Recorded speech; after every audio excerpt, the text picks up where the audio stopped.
வாழ்க வையகம், வாழ்க வையகம், வாழ்க வளமுடன்.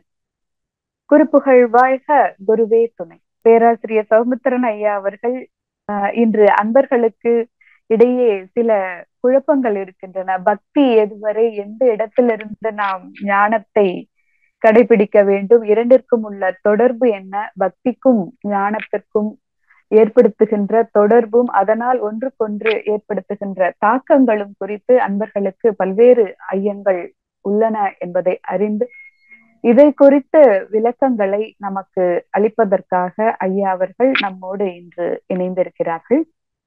ஐயா அவர்களுடனான கேள்வி பதில் நிகழ்ச்சிக்கு செல்வதற்கு முன்பாக ஐயா பற்றிய அறிவிப்புகளை, குறிப்புகளை அன்பர்களோடு பகிர்ந்து கொள்வதில் மற்றற்ற மகிழ்ச்சி அடைகிறோம்.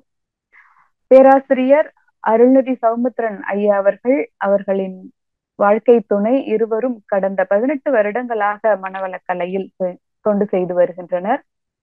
மனவளக்கலை விஷன் கல்வியில் இருவருமே முதுகலை பட்டம் படித்தவர்கள். இருவரும் சித்த மருத்துவம், இயற்கை மருத்துவம், வர்மக்கலை, வேதங்கள் பயின்றவர்கள்.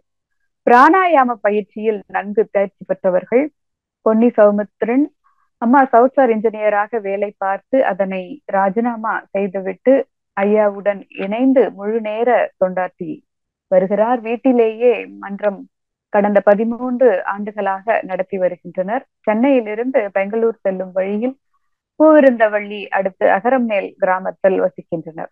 கடந்த 11 வருடங்களில் கிராம மக்கள் தொகைகளில் 4200 மக்களில் கிட்டத்தட்ட இது தற்பொழுது 4000 கடந்து இருக்கும் என்று நினைக்கிறேன் மனவளக்கலை பயிற்சி கொடுத்துள்ளார்கள். மனவளக்கலையில் உள்ள பெரும்பாலான அன்பர்கள் உடற்பயிற்சி தொடர்ந்து விடாமல் செய்வதற்கு அவரின் பங்கு மிக முக்கியமானது. மேலும் மனவளக்கலை அன்பர்கள் இன்று பெரும்பாலும் ஆரோக்கியமாக இருப்பதற்கும் ஐயா அவர்கள் முக்கிய காரணமாக இருக்கிறார் என்றால் அது மிகையாகாது. மேலும் ஜீவ ஆரோக்கியம் என்ற ஒரு யூடியூப் சேனல் வழியாக மக்கள் அனைவருக்கும் இந்த அற்புத கலைகளின் பயன்களை மிக சிறப்பாக எடுத்து கூறி மக்களின் நோய் தீர்க்கும் மிக சிறந்த தொண்டினை ஆற்றி வருகிறார்கள். இத்தகைய பல்வேறு சிறப்புகளை பெற்ற ஐயா அவர்கள் பக்தியும் ஞானமும் என்ற பொருளில் முன்னுரை வழங்கி பின் கேள்வி பதிலுக்கு செல்வோம் என்று கூறி ஐயா அவர்களை அனைவரின் சார்பில் அன்போடு அழைக்கிறேன். வாழ்க வளமுடன் ஐயா. வாழ்க வையகம், வாழ்க வையகம், வாழ்க வளமுடன். குரு புகழ் வாழ்க, குருவே துணை. குருவின் திருவடி சரணம், குருவின் மலரடி போற்றி. அன்பர்கள் அனைவருக்கும் இனிய பொங்கல் நல்வாழ்த்துக்களை தெரிவித்துக் கொண்டு இன்றைக்கு நாம் சிந்திக்க இருக்கின்ற இந்த கேள்வி பதில் நிகழ்ச்சி பக்தியும் ஞானமும் என்கின்ற ஒரு அற்புதமான தலைப்பு. இந்த கேள்வி பதில் நிகழ்ச்சிக்கு செவிமடுக்க வந்திருக்கின்ற அத்தனை வேதாத்திரிய விருட்சங்களையும் மீண்டும் ஒரு முறை இருகரம் கூப்பி சிரம் தாழ்த்தி வருக வருக என்று வரவேற்கின்றோம். அன்பர்களே, அம்மா அவர்கள் சொன்னது போன்று இன்றைக்கு பக்தி என்பது மாறுபட்ட நிலையிலே இருக்கிறது. முற்காலத்திலே பக்தி என்பது ஒரு சிறந்த பக்தியாக இருந்தது. இப்பொழுதும் அந்த பக்தி இருக்கிறது. ஆனால் முன்பெல்லாம் பயம் கலந்த பக்தி இருந்தது. இப்பொழுது பக்தி மட்டும் இருக்கிறது, அதில் பயம் இல்லை. அதனால தான் பக்தி அதிகமாக இருந்தாலும் அது ஒரு ஆத்மார்த்தமான ஒரு உணர்வாக இன்றைக்கு இல்லை. அதுக்கு உதாரணம், ஒரு கோவிலுக்கு போறோம், அங்க தரிசனம் செய்கிற வரைக்கும் தான் நம்முடைய உணர்வு அந்த இறைவனோடு இணைந்திருக்கிறது. அந்த மனதினுடைய நிலை அந்த நிலையில் இருக்கிறது. அந்த கோவில்ல இருந்து வெளியில வந்த பிறகு பார்த்தீங்கன்னா நம்ம திருப்பியும் பழைய ஒரு நிலைக்கு சென்று விடுகிறோம். அப்போ அதுக்கு கொஞ்ச நேரம் முன்னாடி நம்முடைய நிலை எப்படி இருந்ததோ அந்த நிலை நம்மால ஏன் தொடர முடியவில்லை என்பதை நாம் சிந்திப்பதே இல்லை. அப்ப இந்த இடத்துல தான் அந்த பயம் என்பது போனதுனால அந்த பக்தி என்பது அந்த க்ஷண நேரத்துல மட்டும்தான் இருக்கிறது. எனவே பக்தி ஞானம் இதுக்கு அடிப்படை புரிதல் நமக்கு இருந்தால்தான் நமக்கு அது வாழ்க்கையில நிலைக்கும். இப்போ பக்தின்னா என்ன, ஞானம்னா என்ன அதை முதல்ல அந்த தலைப்பை பார்த்துட்டு அதுக்கப்புறம் நம்ம பகுதிக்குள்ள போகலாம். பக்தி என்பது ஒவ்வொரு தனி மனிதனும் அந்த மனிதனுடைய உடல் நலம், மனவளம், இந்த இரண்டையும் அறிந்து கொள்ளுகின்ற ஒரு இடம் எது என்றால் பக்தி. அதைத்தான் நாம் என்ன சொல்றோம்னு கேட்டீங்கன்னா ஆன்மீகம் அப்படின்னு சொல்றோம். இன்னும் கொஞ்சம் தெளிவா சொல்லணும்னா மனிதனுடைய உடல் நலம், மனநலம் பற்றிய அறிவே பக்தி. அப்போ மெய்ஞானம் அப்படின்னா என்ன? அப்போ அந்த ஞானம்னா என்ன அப்படின்னு பார்க்கும் பொழுது இதுல கொஞ்சம் அறிவியல் இதுல கலக்கம்.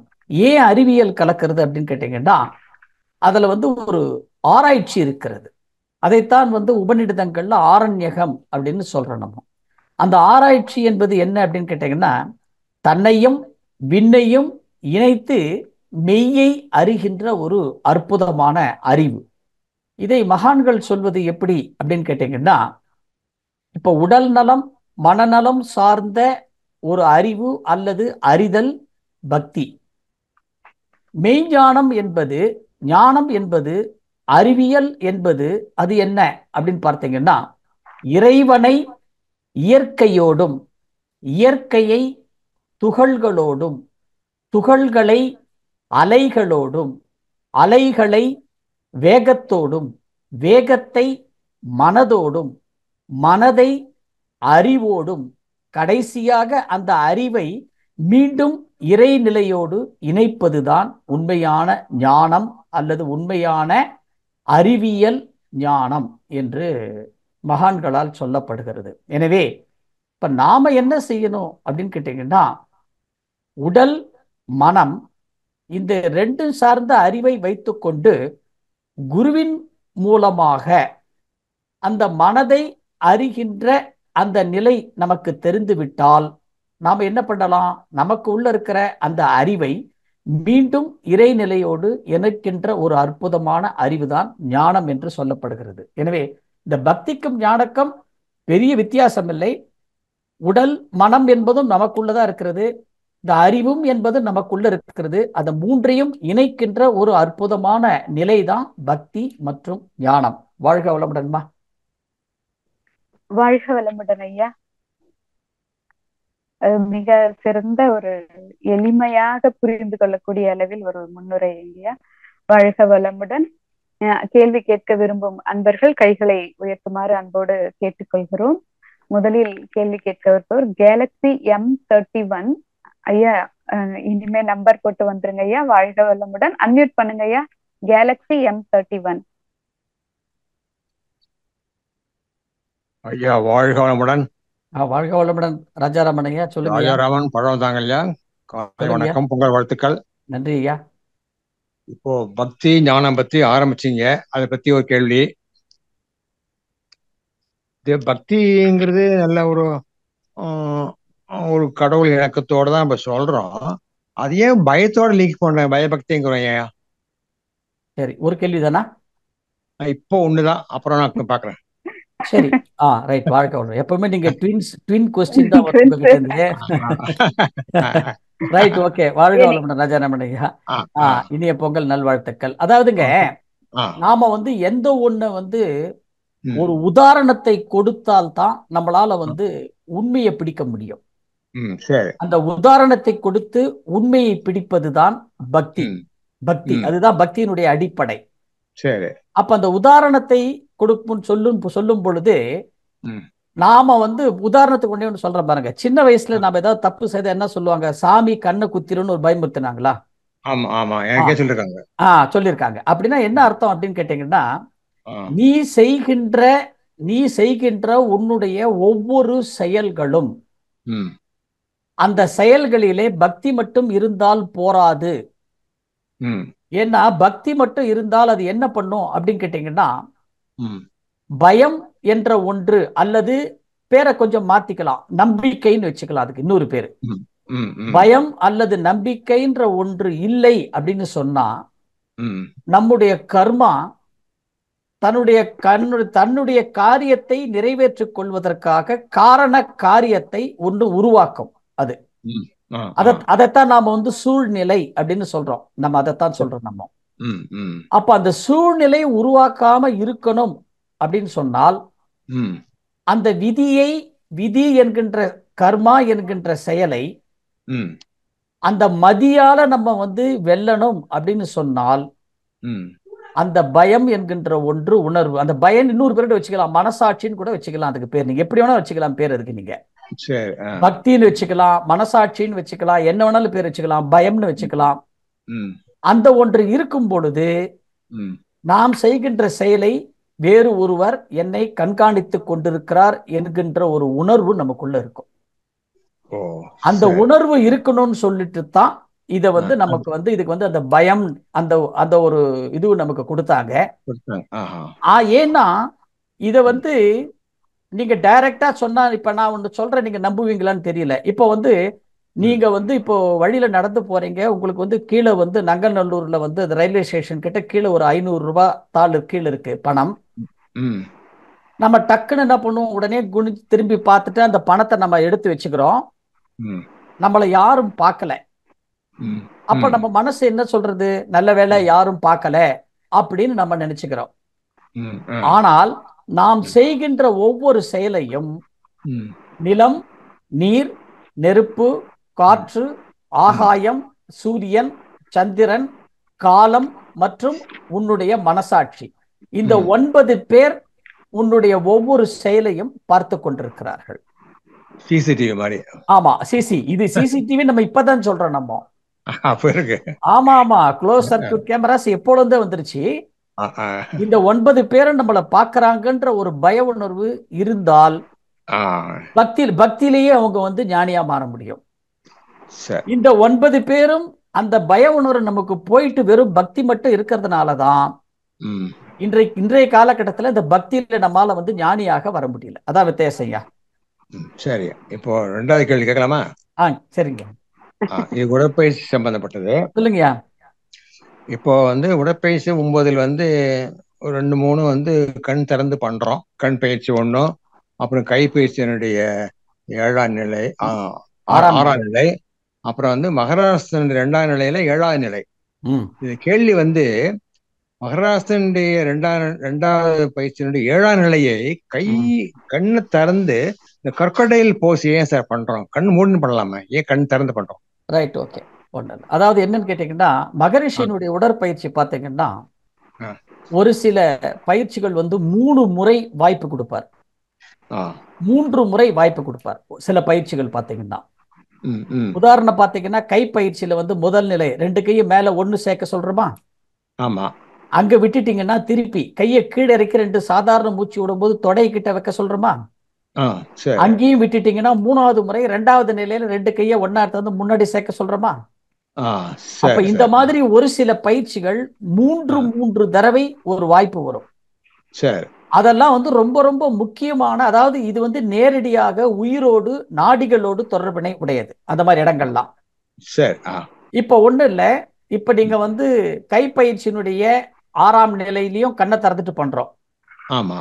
அந்த இடத்துல ஏன் 6ஆம் நிலை மட்டும் கண்ணை திறந்துட்டு பண்றோம், மிச்சம் 6 பயிற்சி 6 நிலைகள் எல்லாம் கண்ணை மூடிட்டு பண்றோம். அந்த 6ஆம் நிலை மட்டும் ஏன் கண்ணை திறக்கிறோம் அப்படின்னு சொன்னீங்கன்னா, பஞ்ச நாடிகளை இயக்கணும். நீங்க வலது இடதாக திரும்பும் பொழுது, வலது பக்கம் திரும்பும் பொழுது அந்த 6ஆம் நிலையில உங்களுக்கு வந்து இடகலை நாடி வேலை செய்யும்.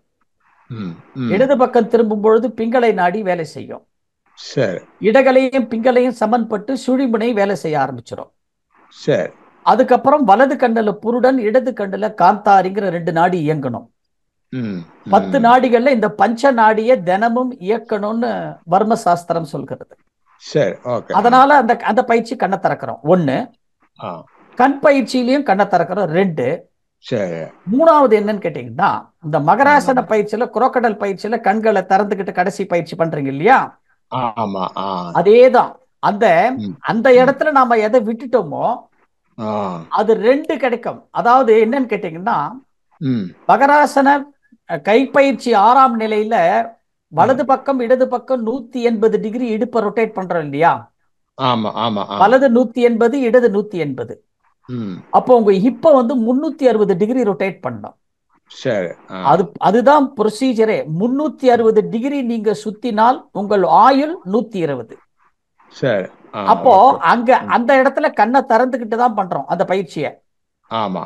அந்த இடத்துல யாரால 360 டிகிரி இடுப்ப சுத்த முடியலையோ, இந்த மகராசனம் 2ல அந்த குரோக்கடையில நல்லா வளைச்சி திரும்பினீங்கன்னா, வலது பக்கம் திரும்பும் போது 180, இடது பக்கம் திரும்ப 180, அங்க விட்டதை இங்க பிடிக்கலாம். சூப்பர்யா, ஃபர்ஸ்ட் கிளாஸ். அதனாலதான் எதுவும் கடை திறந்துட்டே பண்றேன். ரொம்ப நன்றியா, விளக்கம் நல்லா கொடுத்தீங்க. ரொம்ப நாள் டவுட்டா இருந்தது, கேட்டு தெரிஞ்சுக்கிட்டேன். நன்றியா. வாழ்க வளமுடன். வாழ்க வளமுடன். நன்றி ஐயா, நன்றி. அடுத்து சிவராமன். வாழ்க வளமுடன், சொல்லுங்கய்யா. வாழ்க வையகம், வாழ்க வையகம், வாழ்க வளமுடன். இனிய பொங்கல் திருநாள் நல்வாழ்த்துக்கள். வாழ்க வளமுடன். தாம்பரம் திருமிஷை ஐயா, சொல்லுங்கய்யா. இப்ப இந்த நம்ம 2 வீலர் வண்டி ஓட்டிட்டே இருக்கும் பாத்தீங்களா, இப்போ திடீர்னு பார்த்தா ஒரு 10 டேஸா கொஞ்சம் ஹிப்ல லைட்டா பெயின் தெரியுது. என்னவா இருக்கும் அது? மகராசனம் பண்ணிட்டு தான் இருக்கேன், நடுவில் ஒரு 5-6 நாள் பண்ணல. இதுக்கு ரெமெடி என்ன? ரெமெடியே திருப்பி மகராசனம் தான். அதாவது இங்க எப்பவுமே 2 வீலர் ஓட்டும் போது கொஞ்சம் ஜாக்கிரதையா ஓட்டணும். கொஞ்சம் வேகமா போறது, ஸ்பீட் பிரேக்ல போறது, மேடு பள்ளங்கள்ல ஏறிங்கிறது. இப்ப மழைக்காலம், மழை இப்பதான் முடிஞ்சு போயிருக்கு. எல்லா இடத்துலயும் ரோடு சரியில்லை. ரோடெல்லாம் இப்பதான் திருப்பி ரீஒர்க் பண்ணிட்டு இருக்கிறாங்க. மேபி அதனால இருக்கலாம் உங்களுக்கு. இல்லைன்னா ஏதாவது உணவு முறையில் ஏதாவது வாயு சம்பந்தப்பட்ட ஐட்டம் சாப்பிட்டு இருந்தீங்கன்னா அதனால ஏதாவது இருக்கலாம். என்னன்னு பார்க்கணுமே சிவராமனையா. இந்த பிரச்சனை திடீர்னு தான், இவ்வளவு வருஷமா ஒன்றும் பிரச்சனை கிடையாது. திடீர்னு ஒரு 15 டேஸா இருக்கு. நானும் நடுவில் உங்களை கூப்பிட பார்த்து நீ வெளியூர்ல இருந்தாலும் டிஸ்டர்ப் பண்ணல. சரி, நீங்க லைன்ல போட்டு ஆன்லைன்ல வந்துட்டீங்க, கேட்கலாமே தான் கேட்டிருக்கேன். ரொம்ப சந்தோஷம். பார்க்கலாம். அது என்னன்னு நீங்க ஸ்டடி பண்ணிட்டு எனக்கு சொல்லுங்க. எனக்கு நைட்டு கூட கூப்பிடுங்க. நான் என்ன கரெக்டா என்ன ஃபுட்டுக்கு, சில பேருக்கு ஃபுட்டு சாப்பிட்டு தான் மாதிரி இருக்கும். சரி.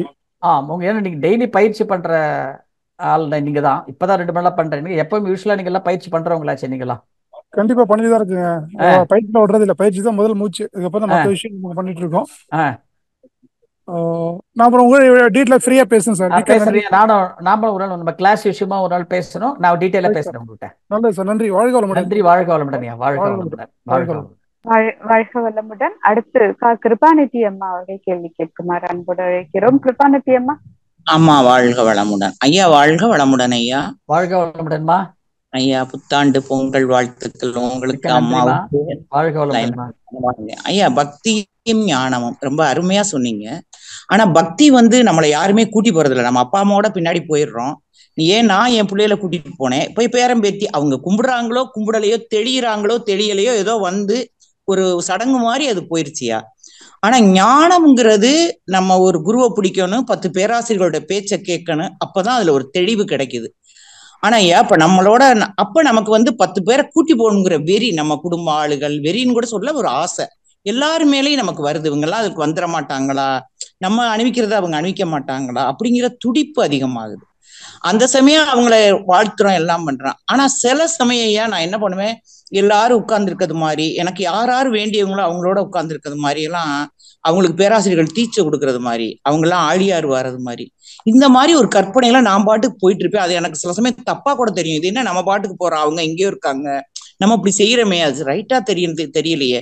இப்ப காலையில கூட அது மாதிரி எனக்கு தோணுச்சு. எல்லாரும் எனக்கு வேண்டியவங்க என்னோட உட்கார்ந்து இருக்கிறது மாதிரி, அவங்க என்ன வரவே இல்லை வேதாத்திரியத்துக்கு, ஆனா அவங்களை இருக்கிறது மாதிரி இப்படி ஒரு கற்பனை அடிக்கடி பண்ணுவேன். ஐயா இது தவறா ரைட்டான்னு தெரியல. இது பக்தி மார்க்கத்துக்கு நம்மளை யாருமே கூட்டி போக வேண்டாம், அது தெரிஞ்சோ தெரியல. ஆனா இப்படி ஒரு வழி ரைட்டா தப்பான்னு தெரியல. அது உங்கள்ட்ட தெளிவு பண்ணணும்னு நான் காலையிலேயே முடிவு பண்ணேயா. வாழ்க வளமுடன். வாழ்க வளமுடன். மிக்க நன்றிமா, வாழ்த்துக்களுக்கு நன்றி. அதாவதுமா, பக்தி மார்க்கம் என்பது என்னன்னு கேட்டீங்கன்னா நம்மளுடைய அடிப்படை. அது அடிப்படை என்பது அந்த பேசிக் டிசிப்ளின் சொல்றேன் பாருங்க, அதுதான் அடிப்படை ஒழுக்கம். ஏன்னா அடிப்படை பக்தி இல்லாம ஒருத்தரால ஞானத்துல ஒருத்தரால தெளிவு பெற முடியாது. அடிப்படை பக்தி இல்லாத ஒரு ஞானம் அது ஒரு நாத்திகத்திற்கு தான் அது வழிவகுப்போம். அப்போ ஞானம் என்பது என்னன்னு கேட்டீங்கன்னா, எந்த பரம்பொருளை தேடி நீ வெளியே செல்கிறாயோ அந்த பரம்பொருள் என்பது உனக்கு உள்ளேயே இருக்கிறது என்பதை சொல்வது ஞானம். எந்த பரம்பொருள் வெளியே இருக்கிறது, அந்த உங்களுக்கு உள்ளே இருக்கிறதோ அதை இப்படி இருக்கும் என்று வெளியில ஒரு உதாரணம் சொல்றது நமக்கு பக்தி. இப்போ இது அது நீங்க சொல்லலைன்னா கூட ட்ரெடிஷனலா அது வந்துகிட்டே இருக்கும். ஏன்னா அது நம்மளுடைய ஜீன்ல வந்துருச்சு. அது எல்லாருக்குமே அது ட்ரெடிஷனலா வந்துட்டு இருக்கும். ஆனா ஞானம் என்பது அப்படி இல்லை. ஏன்னா இந்த ஞானம் என்பது எப்படின்னு கேட்டா, மகான்களே சொல்றது அப்படிதான். கீதையிலேயே ஒரு இடத்துல சொல்றாரு, கிருஷ்ணன் சொல்றது என்னன்னு கேட்டீங்கன்னா, இந்த பிரபஞ்சத்திலே கோடிக்கணக்கான மக்கள் தியானம் செய்து கொண்டிருக்கிறார்கள். அதிலே லட்சக்கணக்கான மக்கள் ஒரு குருவை பிடித்து தியானம் செய்து கொண்டிருக்கிறார்கள். லட்சக்கணக்கானவர்களிலே 1000 கணக்கானவர்கள் மட்டுமே தொடர்ந்து செய்து கொண்டிருக்கிறார்கள். அந்த 1000 கணக்கானவர்களில் 100கணக்கானவர் மட்டுமே வெற்றி பெறுகிறார்கள். 100கணக்கானவர்களிலே ஒரு சிலர் மட்டுமே சித்தி அடைகிறார்கள். அப்ப பாருங்க, கோடியில ஆரம்பிச்சு ஒரு சிலர்ல தான் முடியறது. அப்போ இது கொஞ்சம் கண்டினியூஸ் ப்ராசஸ். இது அப்படியே எடுத்துக்கிட்டே இருக்கணும் முயற்சி. ஆனா ஒரு க்ஷண நேரத்துல அது கிடைச்சிடும். அது எப்ப கிடைக்கும்னு தெரியாது. அப்போ அந்த மாதிரி ஒரு நிலைகள்ல இப்ப இது நம்மள அறியாம இந்த மாதிரி ஒரு உணர்வுகள் வரும். இவங்கெல்லாம் நம்ம கூட இருக்க மாதிரி, இவங்கெல்லாம் நம்ம கூட சேர்ந்து மெடிடேஷன் பண்ற மாதிரி, இவங்கெல்லாம் நாம என்ன ஒரு நல்ல விஷயம் பயிற்சி பண்றோமோ நம்ம கூட சேர்ந்து ஒரு பண்ற மாதிரி, இது மாதிரி ஒரு உணர்வுகள் வருதுன்னு சொல்லும்போது இதைத்தான் என்னன்னு சொல்றேன் கேட்டீங்கன்னா, இதைத்தான் நாம வான்காந்த பதிவுகள், வான்காந்தத்துல இந்த பதிவுகளை நமக்கு உள்ள இருந்து அப்படியே மேல போடுறோம். இது விஞ்ஞானத்துல சொல்லணும்னா ஆகாஷிங் ரெக்கார்ட்ஸ்னு சொல்லுவோம் நம்ம இதை. அப்ப இந்த பதிவுகள் போய் நம்ம யார் யாரெல்லாம் நினைக்கிறோமோ நிச்சயம் இன்னைக்கு இல்லைன்னா ஒரு நாள் நிச்சயம் அது உள்ள எடுத்துட்டு வந்து கொடுத்து வச்சிரும். இதைத்தான் நாம என்ன சொல்றோம் கேட்டீங்கன்னா ஜெகவசியம் அப்படின்னு இதை சொல்றோம். அது வர்றது நல்லது. அது நல்லா இன்னும் அதிகம், அது நல்ல பெரிய அளவுல கொஞ்சம் வைடா மனசை இன்னும் கொஞ்சம் விரிச்சு நம்ம பண்ணோம்னா நிச்சயம் நம்ம யாரை நினைக்கிறோமோ அவங்க அந்த ஒரு நல்ல ஒரு நிலைக்கு நமக்கு கூட இது விஷயத்துல வருவாங்கம்மா. வாழ்க வளமுடன். நன்றி ஐயா, ரொம்ப சிறப்பியா, வாழ்த்துக்கள். வாழ்க வளமுடன். நன்றி. நன்றி நன்றி அம்மா, நன்றி. வாழ்க வளமுடன். அடுத்து சங்கர் ஐயாவை கேள்வி கேட்க அன்போடு அழைக்கிறோம். ஐயா அன்மியூட் பண்ணிக்கோங்க ஐயா. சங்கர் ஐயா. ஐயா வாழ்க வளமுடன். வாழ்க வளமுடன் சங்கர், சொல்லுங்க ஐயா. அருமையான விளக்கங்க. நல்ல ஒரு கேள்விக்கு நல்ல விளக்கம். என்னோட 2-3 கேள்வி இருக்குங்க. ஒண்ணு ஒரு மனிதன் எதை செஞ்சாலும் நுணுக்கமா போறான், எந்த செஞ்சாலும். அப்ப அது ஒரு நிலையில தியானம் தான். அந்த நுணுக்கமா போகும்போது தவ நுணுக்கம்னு ஒண்ணு இருக்குது. மறுபடியும் போக்கஸ் தனியா உட்காந்து தாரணைங்கிறதுல பிரத்யேகர தாரணையில போகும்போது அது ஒரு தவ நுணுக்கம் தான். அதுக்கும் மேல உள்ள போகும்போது மறுபடியும் அதுவாவே மாறிடுற. இந்த 3க்குள்ள வித்தியாசம், இதுல எதுல வேறுபாட்டோட நம்ம தியானம் பண்றவங்களும் அதாய் மாறுறதுக்குள்ள வித்தியாசம் சொன்னேன். 2 கேள்வி இருக்கேன், அது பதில் சொல்லுங்க. இது வித்தியாசம் கிடையாது சங்கரையா. இது ப்ராசஸ். இது ப்ராசஸ். அதாவது கிண்டர் கார்டன்ல இருந்து 10th ஸ்டாண்டர்ட் வரைக்கும், 10th ஸ்டாண்டர்ட்ல இருந்து அடுத்தது ஹையர் செகண்டரியில இருந்து நம்ம பேச்சுலர் டிகிரி, அதுக்கப்புறம் மாஸ்டர் டிகிரி போற மாதிரி இந்த 3 நிலைகள் என்னன்னு கேட்டீங்கன்னா, புற உலகத்திலோடு இருக்கிற தொடர்பை துண்டித்து விட்டு அக உலகத்திற்கு வருகின்ற நிலை ஒரு நிலை. இதுதான் ஸ்டேஜ் 1. அக உலகத்திற்கு வந்த உடனே அந்த இடத்துல focus your mind on one பாயிண்ட்னு சொல்லுவோம். அந்த இடத்துல போய் நிக்கிறது 2ஆம் நிலை. எப்போ நம்ம நிக்கிறோமோ அதுல பழகி பழகி அதுவாவே மாறுறது 3ஆம் நிலை. அப்ப இது 3 ஸ்டேஜஸ். இது நுணுக்கம்னு சொல்ல முடியாது. Stage 1, stage 2, stage 3. அப்ப இந்த 3 ஸ்டேஜ்ல நம்ம வரும் பொழுது ஸ்டேஜ் 1 இல்லாம இதுல ஸ்டேஜ் 1 தான் ரொம்ப ரொம்ப ரொம்ப இம்பார்ட்டன்ட். ஸ்டேஜ் 1 தான். ஏன்னா நாம ஆல்வேஸ் புற உலகத்தோட தொடர்புல இருக்கிறோம். புற உலக தொடர்பு நாம இல்லைன்னா நம்ம யாருமே இருக்க மாட்டோம். அதான் அப்படித்தான் இந்த மாயை நம்மளை கட்டி போட்டிருக்கு. அப்போ புற உலக தொடர்புல இருந்து திரும்புறது தான் ரொம்ப கஷ்டம். முதல்ல அது பண்ணிட்டாலே அக உலகத்துக்குள்ள நம்ம வந்துருவோம். வந்த உடனே இருக்கிற எஞ்சான் உடம்புக்குள்ள ஏதோ ஒரு இடத்துல நிக்க போறோம். அதுவும் நின்னுலாம். ஆனால் அந்த இடத்திலேயே நின்னு பழகணும். அப்ப ஏன் பழகணும்னு சொல்றேன்னு கேட்டீங்கன்னா, திரும்ப திரும்ப புற உலகம் என்ன பண்ணுகிட்ட இந்த 5 புலன்கள் இருக்கு இல்லையா, அது உன்னை வெளியில கூட்டிக்கிட்டு போகும். இங்க நீ உள்ள எண்ணத்தை பாக்குற, அதை விட பாரு எவ்வளவு ஒளிமயமானது வெளியில எவ்வளவு இருக்கு பாருன்னு சொல்லிட்டு அது மாயை வெளியில இழுத்து போகும் நம்மள, இந்த ஞான இந்திரியங்கள். அப்ப அந்த வெளியில இழுத்துன்னு போகும் பொழுது போகாம என்னுடைய உதவியாளர் இந்த புலன்கள் அப்படின்ற ஒரு எண்ணம் நமக்கு வரக்கூடாது. நான் ஆத்மாவினுடைய நிழல் அப்படின்ற ஒரு எண்ணம் அந்த உள்ள நிற்கும் போது வந்துருச்சுன்னா அப்ப ஐ எம் டிபெண்டிங் ஆன் ஆத்மா, அந்த நிலை வந்துடும். அந்த ஆத்மா என்பது வெளியில இல்லை, உள்ளே இருக்குதுன்னு சொல்லும் பொழுது இன்னும் கொஞ்சம் ஆழ்ந்து உள்ள போகும் பொழுது நம்ம அதுவாகவே மாறிடுறோம். இது 3 ஸ்டேஜஸ் சங்கர். இது வாழ்க வளமுடன். ஐயா வாழ்க வளமுடன். சங்கரையா வாழ்க வளமுடன். லைன்ல இருக்காரு. லைன்ல இருக்காரு. இன்னொரு கேள்வி இருக்குன்னு சொன்னாருங்க. கட் பண்ணி பரவாயில்ல. ஓகே. வாழ்க வளமுடன். அடுத்து சாந்தி கண்ணன் அம்மா அவர்களை அன்போடு அழைக்கிறோம். சாந்தி அம்மா அன்மியூட் பண்ணிக்கோங்க. வாழ்க வளமுடன் அம்மா. ஐயா வாழ்க வளமுடன். கும்பகோணம் சாந்தி அம்மா சொல்லுங்கம்மா. ஆமாம்மா, புத்தாண்டு வாழ்த்துக்கள் ஐயா, பொங்கல் வாழ்த்துக்கள். வாழ்க வளமுடன். ஆமா, அவங்க சொல்லிடுங்க ஐயா. வாழ்க வளமுடன். எனக்கு 2 கேள்வியா.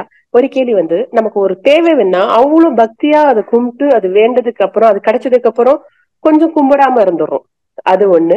அதுக்கப்புறம் இப்ப பசங்களை இளைய தலைமுறைகளுக்கு அந்த பக்தி மார்க்கத்துக்கு அழைச்சிட்டே வர முடியல. அதுக்கப்புறம் தானே அந்த பசங்களை ஞான மார்க்கத்துக்கு அழைச்சிட்டு வர முடியும். பக்திக்கே வர மாட்டேங்கிறாங்க. ஒரு சாமி கும்பிடுனா கூட சும்மா அப்படியே கும்பிட்டுட்டு போயிடுறாங்க. அந்த இதை மாத்தணும்னு நான் ஆசைப்படுறேன். அது என்ன பண்ணலாம்? 2 கேள்வி. அதான் நல்ல கேள்வி. அதாவது இன்னைக்கு இருக்கிற சமுதாயம் உங்க பசங்கன்னு இல்லை, உங்க பசங்கன்னு மட்டும் சொல்லாதீங்க, எல்லா இடத்துலயுமே இன்னைக்கு இருக்கிற சமுதாயம் என்ன பண்ணுதுன்னு கேட்டீங்கன்னா, சயின்ஸ் அறிவியல் தான் பெருசு அப்படின்னு சொல்லிட்டு அறிவியலை நோக்கி போய் கொண்டிருக்கிறது. ஒண்ணு ஞாபகம் வச்சுக்கோங்க. நான் முதல்ல இன்னைக்கு நிகழ்ச்சி ஆரம்பிக்கும் போது ஒண்ணு சொன்னோம். ஒண்ணு ஞாபகம் இருக்கா? அப்ப நீங்க கேட்டீங்களா? அது பக்தினா என்ன, ஞானம்னா என்ன ஆரம்பத்துல கேட்டீங்களா? நீங்க ஆரம்பத்துல கொஞ்சம் கேட்டேன், கொஞ்சம் லேட்டா தான் ஜாயின் பண்ணேன். ஆனா கேட்டீங்க பக்தினா என்ன, ஞானம்னா என்ன. இன்னும் கொஞ்சம் அதை கொஞ்சம் மாத்தி சொல்றேன் பாருங்களேன். இப்போ அதாவது இந்த பிரபஞ்சம் இருக்கு இல்லையா, பிரபஞ்சம் என்கின்ற இந்த இயற்கையோடு அந்த பிரபஞ்சத்திற்கு ஏற்றாறு போன்று உன்னுடைய வாழ்க்கையை நீ பிரபஞ்சத்திற்கு ஏற்றாறு போன்று உன்னுடைய வாழ்க்கையை மாற்றிக்கொண்டால் அது ஆன்மீகம். அதுதான் உண்மையான பக்தி. சரிங்களா? சரியா. என்னுடைய வசதிக்கு ஏத்த மாதிரி பிரபஞ்சத்தை நான் வளைத்தால், அதாவது இயற்கையை மதிக்காமல் இருந்தால், பிரபஞ்சம் என்பது இயற்கை மதிக்காமல் இருந்தால் அது அறிவியல். ஞாபகம் வச்சு. ஏன்னா இன்னைக்கு அறிவியல் இப்போ ஒண்ணு இல்லை, நாம ஒரு வேலைய உடலால செய்த வேலையை இன்னைக்கு நம்ம என்ன பண்றோம், ஒரு கருவியை வச்சுட்டு உட்கார்ந்த இடத்துல இருந்து செய்திடறோம் இல்லையா? ஆமா. அப்ப அறிவியலுடைய முன்னேற்றம். அப்ப அந்த அறிவியலுடைய முன்னேற்றம் வந்த உடனே என்ன ஆயிடுச்சாங்க, உடல் உழைப்பு போயிடுச்சு எல்லாருக்குமே. அப்போ நம்முடைய வாழ்க்கை வசதிக்கு ஏத்த மாதிரி பிரபஞ்சத்தை நீ வளைத்தால் அது அறிவியலா மாறிடும். அப்ப எல்லாருமே அதுதான் பெருசு அதுதான் பெருசுன்னு சொல்றதுனால எந்த அறிவியல் தான் சிறந்தது என்று இன்று நாம சொல்றோமோ அந்த அறிவியல் ஏதாவது ஒரு பொருளை வைத்துத்தான் அறிவியலால் ஆராய்ச்சி செய்ய முடியும். ஞாபகம் வச்சுங்க. புரியுதுங்களா? புரியுது. ஒரு பொருள் இல்லாம அறிவியலால் ஆராய்ச்சி செய்ய முடியாது. ஆனா பொருளே இல்லாத ஒன்று மெய்ப்பொருள். புரியுதுங்களா? அதாவதுங்க, விஞ்ஞானம் என்பது பொருள் ஆரம்பிச்சு முடிவது அரூபத்துல முடியும் விஞ்ஞானம் என்பது. ஆனால் மெய்ஞானம் என்பது, பக்தி என்பதும் மெய்ஞானம் என்பதும் அரூபத்தில ஆரம்பிக்கும், அது முடிகின்ற இடம் உனக்கு உள்ளே. புரியுதுங்களா? புரியுது. அப்ப எனக்கு உள்ள புரியுது. அப்போ இன்னைக்கு இருக்கிற சமுதாயம் அறிவியல் தான் பெருசுன்னு அதுக்கு பின்னாடி போனோம்னா அது நம்மை அழிவு பாதைக்கு கொண்டு செல்லும். அதைத்தான் இன்னைக்கு மாலத்தி அம்மா கூட இன்னைக்கு முதல்ல ஒரு கவி, மகரிஷியோட ஒரு கவி சொன்னாங்க பாருங்க. அந்த கவியில் கூட என்ன சொன்னாங்க, கடைசி வரியில என்ன சொன்னாங்க, எனவே இந்த மெய்ஞானத்தை பக்தி நெறியோடு இணைக்கும் பொழுது அந்த பக்தியும் ஞானமும் இரண்டும் கலந்த இடம், அந்த இணைகின்ற ஒரு பாலம் தான் இந்த காந்த தத்துவம் என்பதை மகரிஷி கூறியிருக்கிறார். அப்ப நாம என்ன பண்ணணும், அறிவியல் மட்டும் உண்மை இல்லை, ஆன்மீகமும் உண்மை. அறிவியலும் ஆன்மீகமும் என்று இணைகிறதோ அன்று அமைதி வந்துவிடும். அது வரும் வரை அறிவியல் பின்னாடியே இன்றைக்கு இருக்கிற சமுதாயம் போறதுனாலதான் உடல் நலம், மனநலம், நட்பு நலம், சமுதாய நலம், குடும்ப நலம் இத்தனையும் கொஞ்சம் கொஞ்சமா குறையறதுக்கு காரணமே அதுதான். அவங்க தான் மாறணும். அவங்க மாறறதுக்கு நாம வாழ்த்தணும், நம்ம முயற்சி எடுக்கணும். வாழ்க வளமுடன். வாழ்க வளம். ரொம்ப நன்றி ஐயா. நன்றி ஐயா. மாலதி அம்மா நன்றி அம்மா. நன்றி அம்மா, நன்றி. வாழ்க வளமுடன். அடுத்து சத்யசாய் அவர்களே கேள்வி கேட்க அன்போடு அழைக்கிறோம். சத்யசாய். வாழ்க வளமுடன். அம்மா வாழ்க வளமுடன்மா. அம்மாவுக்கும் உங்களுக்கு பொங்கல் நல்வாழ்த்துக்கள் ஐயா. வாழ்க வளமுடன். இந்த பக்தி மார்க்கத்துல இந்த ஏகாதேசி விரதம் இருக்காங்கல்ல, 2 வருது. அதுல இது தேய்பிரையில ஒண்ணும் வளர்பிரையில ஒண்ணு வருதேயா, அது எப்படி விரதம் இருக்கணுங்க? ஃபுல் பட்னியா இருக்கலாமா இல்ல லிக்விடா எடுத்துக்கலாமா? அதான் என்னன்னு கேட்கிறேன்.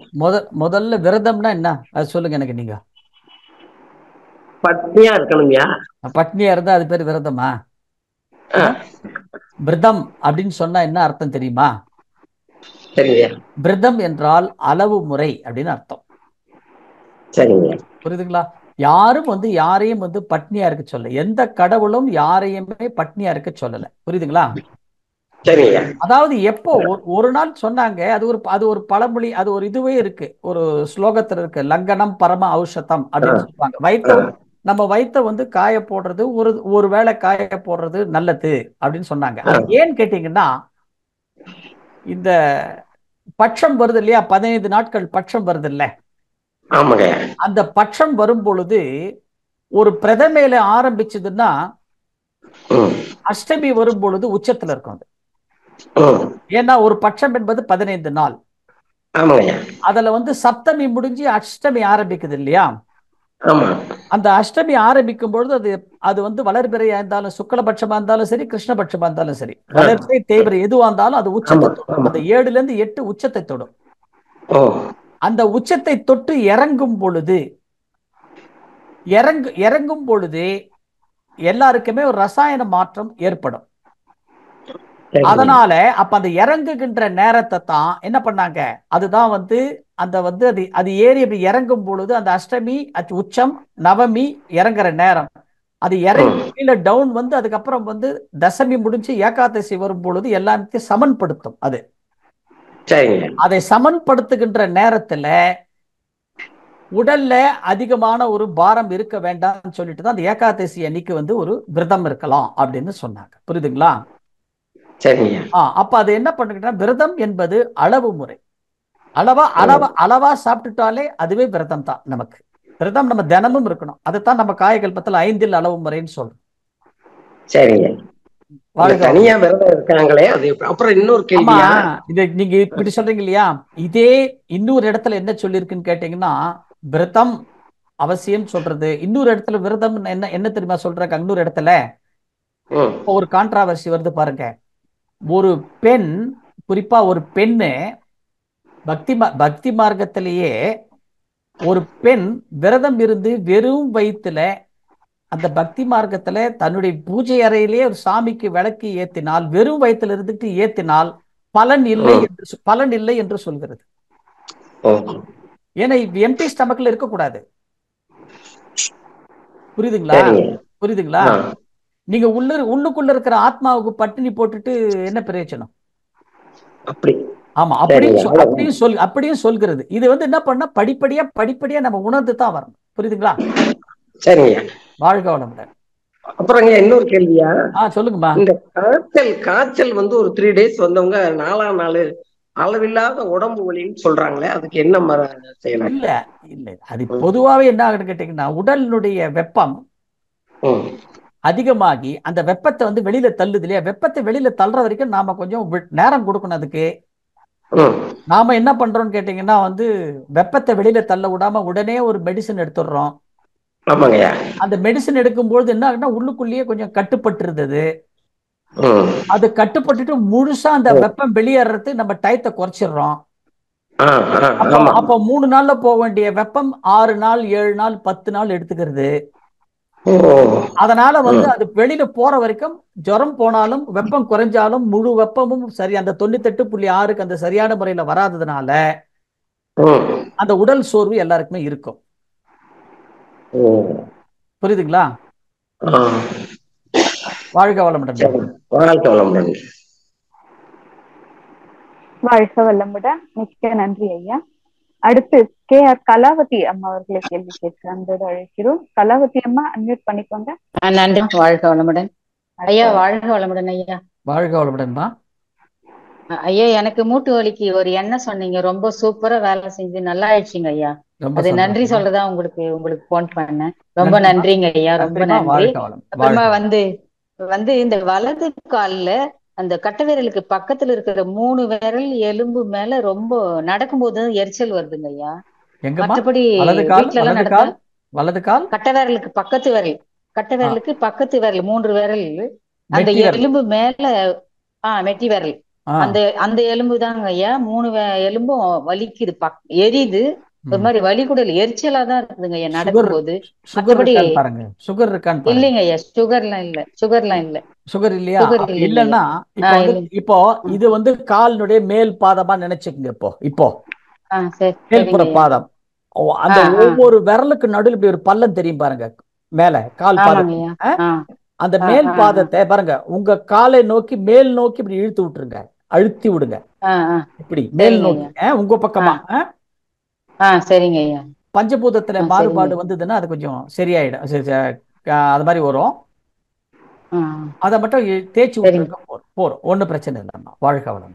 சரிங்க ஐயா. அடுத்ததான் வந்து கேஸ் மாதிரி வந்துகிட்டே இருக்குதுங்க, ஏப்பம், எது சாப்பிட்டாலும் ஏப்பம் வருதுங்க ஐயா.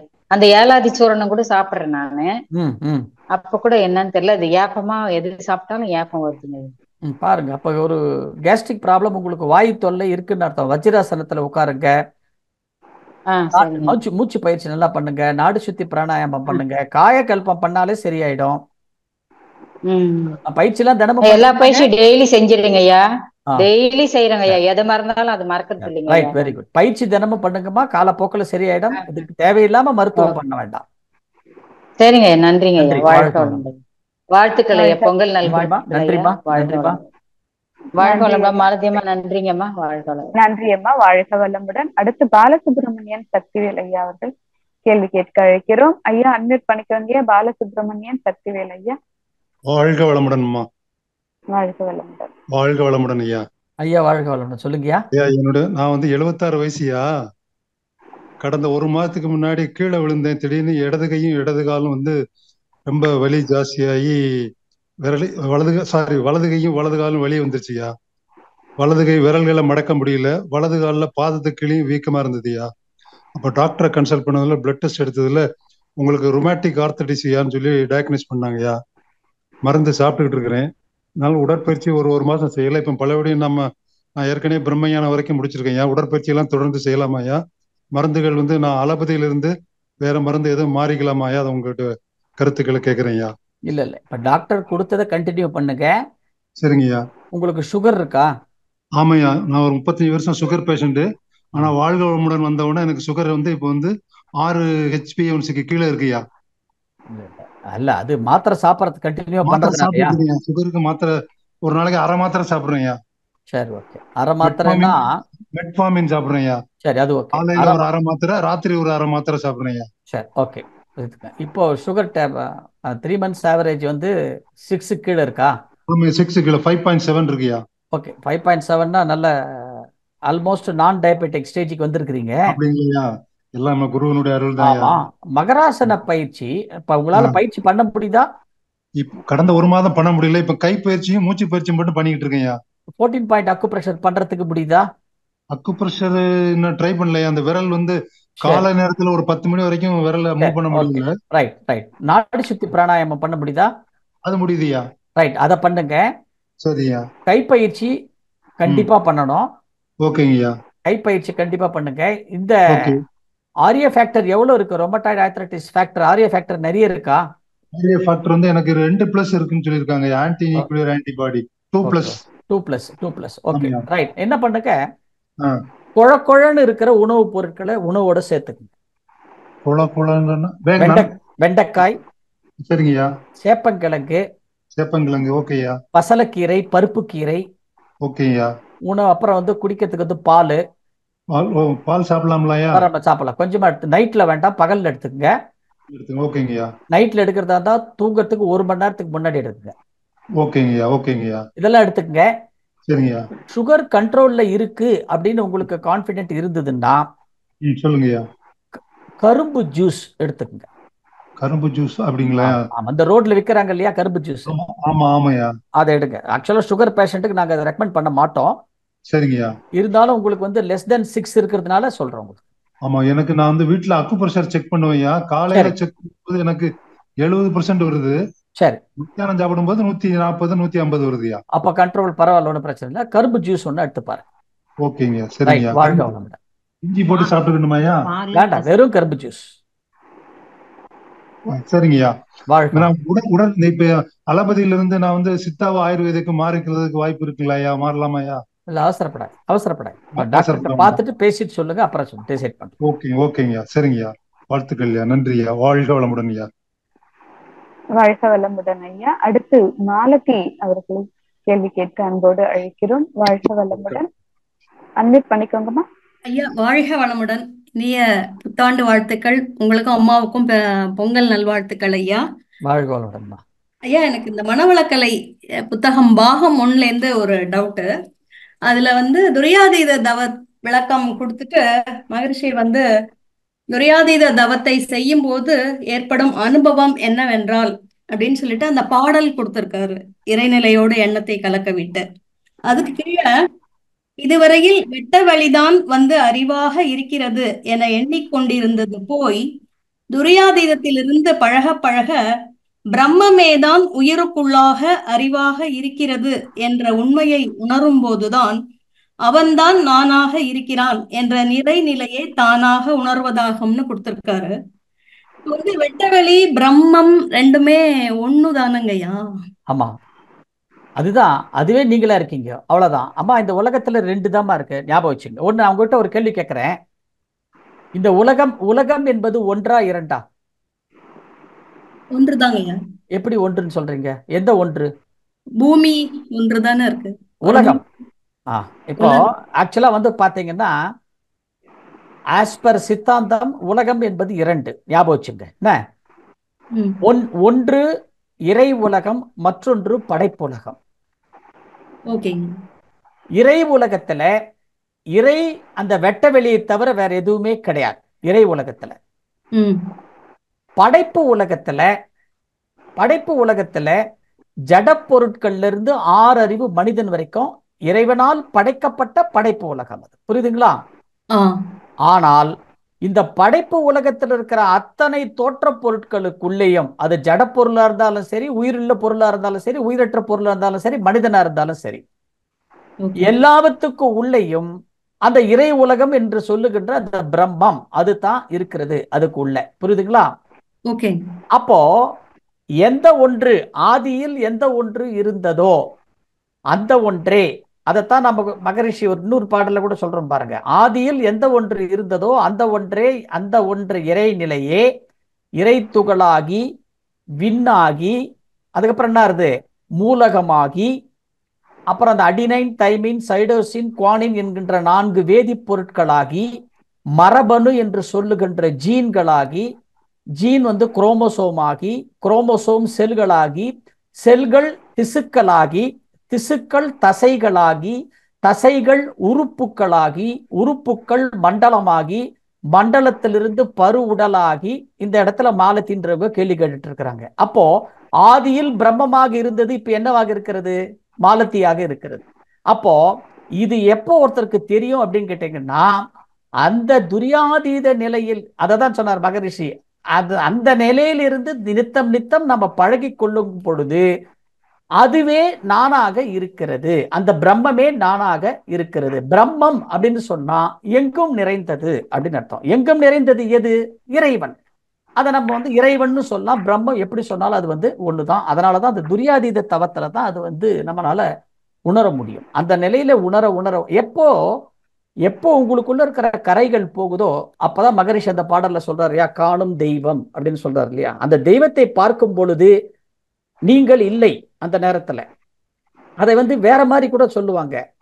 பார்க்கும் பொருள் பார்க்கப்படும் பொருளை பார்க்கும் பொழுது, பார்க்கும் பொருள் பார்க்கப்படும் பொருளால் பார்க்கும் பொருளை தன்னகத்தே இழுத்து, பார்க்கப்பட்ட பொருள் பார்க்கும் பொருளை மறைத்து, பார்க்கப்பட்ட பொருளே எங்கும் வியாபித்து நிற்கும். அதுதான் பிரம்மம். புரியுதுங்களா? ஓகேங்க. வாழ்க வளமுடன். நன்றிங்கய்யா, நன்றி. அருமையான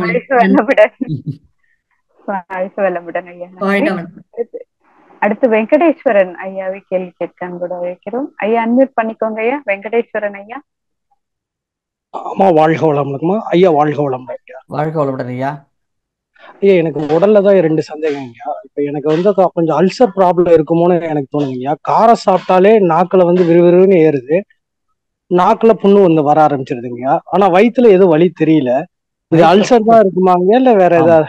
ஆமா, வயித்தை செக் பண்ணு. ஐயா இதுக்கு என்ன மருத்துவங்கய்யா அதுக்கு? செக் பண்ணாம நான் எதுவும் சொல்லக்கூடாது. ஓ நன்றிங்க, நன்றி. அதே சமயம் இப்ப எனக்கு கால் கட்டு சுண்டு விரல் இருக்கு இல்லைங்களாங்க, அது பக்கத்துல கடந்த ஒரு 2 வருஷமாவே பாத்தீங்கன்னாங்க அந்த சேத்து புண்ணு மாதிரி இருக்கு. ஆனா தண்ணியில மோஸ்ட்லி நான் இருக்கிறது இல்ல. ஆனா எனக்கு அந்த புண்ணு வந்து மருதாணி வைக்க சொன்னாங்க. மருதாணி வச்சா ஒரு வாரம் சரியாகி திரும்ப வருது. அது எதனாலங்க என்ன சொல்ல முடியுமா? சுகர் இருக்கா? சுகர் எதுவும் இல்லைங்கய்யா. சரி, ஸ்கின் பிளட் டெஸ்ட் பண்ணுங்க. ஸ்கின்ல என்ன ப்ராப்ளம் தான் அது இருக்கும். ஓ சரி சரி சரி. பிளட் டெஸ்ட் பண்ணிட்டு சொன்னீங்கன்னா என்ன தீர்வுன்னு கரெக்டா சொல்லிடலாம். சரிங்க சரிங்க. நன்றி நன்றி. அந்த அல்சர் இருக்கான்னு டெஸ்ட் வந்து நம்ம எண்டோஸ்கோபி பண்ணுமாங்க இல்ல நம்ம பிளட் டெஸ்ட்? எண்டோஸ்கோபி யாருமே ஒரு கேஸ்ட்ரல் டாக்டர் ஜெனரல் டாக்டர் போனாலும் அவரே செக் பண்ணி சொல்லிடுவாரு. ஓ சரி நன்றிங்க நன்றிங்க. வாழ்க வளமுடன். வாழ்க வளமுடன். அம்மா நான் திருப்பி 2-3 பேர் திரும்ப அந்த இப்ப கடைசியா சொன்னது கன்ஃபியூஷனா இருக்கு அப்படின்னு சொன்னாங்க. அது எல்லா இடத்துலயுமே அந்த விசுவாசனம் மாதிரி தான் இருக்கும். அது எப்பவுமே அதாவது இந்த கிருப்பானதி அம்மா கூட கேட்டிருக்காங்க பாருங்க, அத கன்ஃபியூஷன் அப்படின்றாங்க. அதாவதுங்க பார்க்கும் பொருள் சொல்றது நாமம், பார்க்கப்படும் பொருள் சொல்றது இறைவன், ஆத்மா, பரமாத்மா. பார்க்கும் பொருளானது பார்க்கப்படும் பொருளை பார்க்கும் பொழுது, அதாவது நமக்கு உள்ள போயிட்டு அந்த நிலையில போயிட்டு நாம இதை வந்து பார்க்கும் பொழுது அந்த பார்க்கும் படும் பொருளாகிய ஆத்மா பரமாத்மா பார்க்கும் பொருளாகிய இந்த ஜீவாத்மாவை தனக்கு உள்ள இழுத்துடுச்சுன்னா பார்த்த பொருளான நாம மறைஞ்சு போயிடுவோம். பார்க்கப்பட்ட பொருளான பரமாத்மாவை எங்கும் வியாபித்து நிற்கும். அதுதான் சொன்னேன். வாழ்க வளமுடன்மா. வாழ்க வளமுடன், வாழ்க வளமுடன். அடுத்து சுப்பிரமணியன் ஐயா அவர்களை கேள்வி கேட்க அழைக்கிறோம். சுப்பிரமணியன் ஐயா அன்மியூட் பண்ணிக்கோங்க ஐயா. வாழ்க வளமுடன் சுப்பிரமணியன் ஐயா. வாழ்க வளம். சொல்லுங்கய்யா. சுப்பிரமணியன் ஐயா ஒரு தரம் அழுத்துங்க ஐயா. வாழ்க வளமுடன். ஒன்றும் இல்லையா, உங்களுடைய கேள்வி ரொம்ப சிறப்பா போயிட்டு இருக்கு. எனக்கு ஒரே ஒரு கேள்வி என்னன்னா, மகரிஷியோட தத்துவத்துல வந்து மனம் விரிந்தால்தான் இறைநிலையை உணர முடியும் என்று ஒரு இடத்துல நான் படித்தேன். ஆனா இன்னொரு இடத்துல இறைநிலையை உணர்ந்தாதான் மனது விரியும் என்று சொல்லியிருக்கிறாங்க. இதுல எது வந்து உண்மைன்ட்டு எனக்கு ஒரு குழப்பமா இருக்கு ஐயா. சரி, அதான் கொஸ்டினா? ரைட். மனம் விரியணும் முதல்ல. மனம் விரிஞ்சாதான் உங்களால வந்து இறைநிலையை உணர முடியும். இந்த மனம் விரியறதுக்கு நமக்கு நிறைய டெக்னிக் வந்து நமக்கு வந்து பக்தி மார்க்கத்திலேயே கத்து கொடுத்தாங்க. நம்ம முன்னோர்கள்லாம் கத்து கொடுத்தாங்க நமக்கு. அதை நம்ம வந்து விட்டுட்டோம். புரியுதுங்களா? ஒண்ணு இல்ல, பௌர்ணமி அன்னைக்கு நம்மள என்ன சொன்னாங்க? பௌர்ணமி நிலவை பாருன்னு சொன்னாங்களா? ஆமா ஆமா. 1ஆம் பிறைய பாரு, 2ஆம் பிறைய பாரு, 3ஆம் பிறைய பாரு அப்படின்னு சொன்னாங்க இல்லையா? ஆமா ஆமா. அதே மாதிரி தினமும் காலையில எழுந்த உடனே யார நமஸ்காரம் பண்ண சொன்னாங்க? சூரியனை வணங்க சொன்னாங்களா? ஆமா ஆமா. சரி, 2. 3வது, நம்ம சாப்பாடு சாப்பிடும் போது, சின்ன குழந்தையா இருக்கும் போது சாப்பாடு சாப்பிடும் போது அடம் பிடிச்சோம் இல்லையா? நம்ம எல்லாம் சின்ன குழந்தைங்களா இருக்கும் பொழுது. ஆமா ஆமா. அப்போ வந்து நம்ம அம்மாவோ பாட்டியோ அக்காவோ அத்தையோ நம்மள மடியில தூக்கி வச்சுக்கிட்டு சாப்பாடு ஊட்டுறதுக்கு நம்மள எதை நிலாவை காமிச்சாங்களா? நிலாவை காமிச்சு. ஆமா ஆமா. அப்ப நிலாவை காமிக்கும் போது அப்ப வந்து நிலாவை காமிச்சு என்ன பண்ணாங்க? நமக்கு வந்து அதை பாரு, நிலா இருக்கு பாரு அப்படின்னு சொன்ன உடனே நம்ம தூரத்துல ஒரு பொருளை நமக்கு காமிச்ச உடனே நம்ம என்ன பண்ணோம்? அது ஒரு அதிசயமா வாயை திறந்து பார்ப்போம். அப்படி இல்லையா? ஒரு அதிசயம். அப்போ ஒரு உதாரணத்தை காமிக்கும் பொழுது அந்த நேரத்துல உண்மை என்கின்ற உணவை நமக்கு வாயில ஊட்டினாங்க. ஆனா நம்ம அதை தான் நாம நினைச்சுக்கிட்டோம்.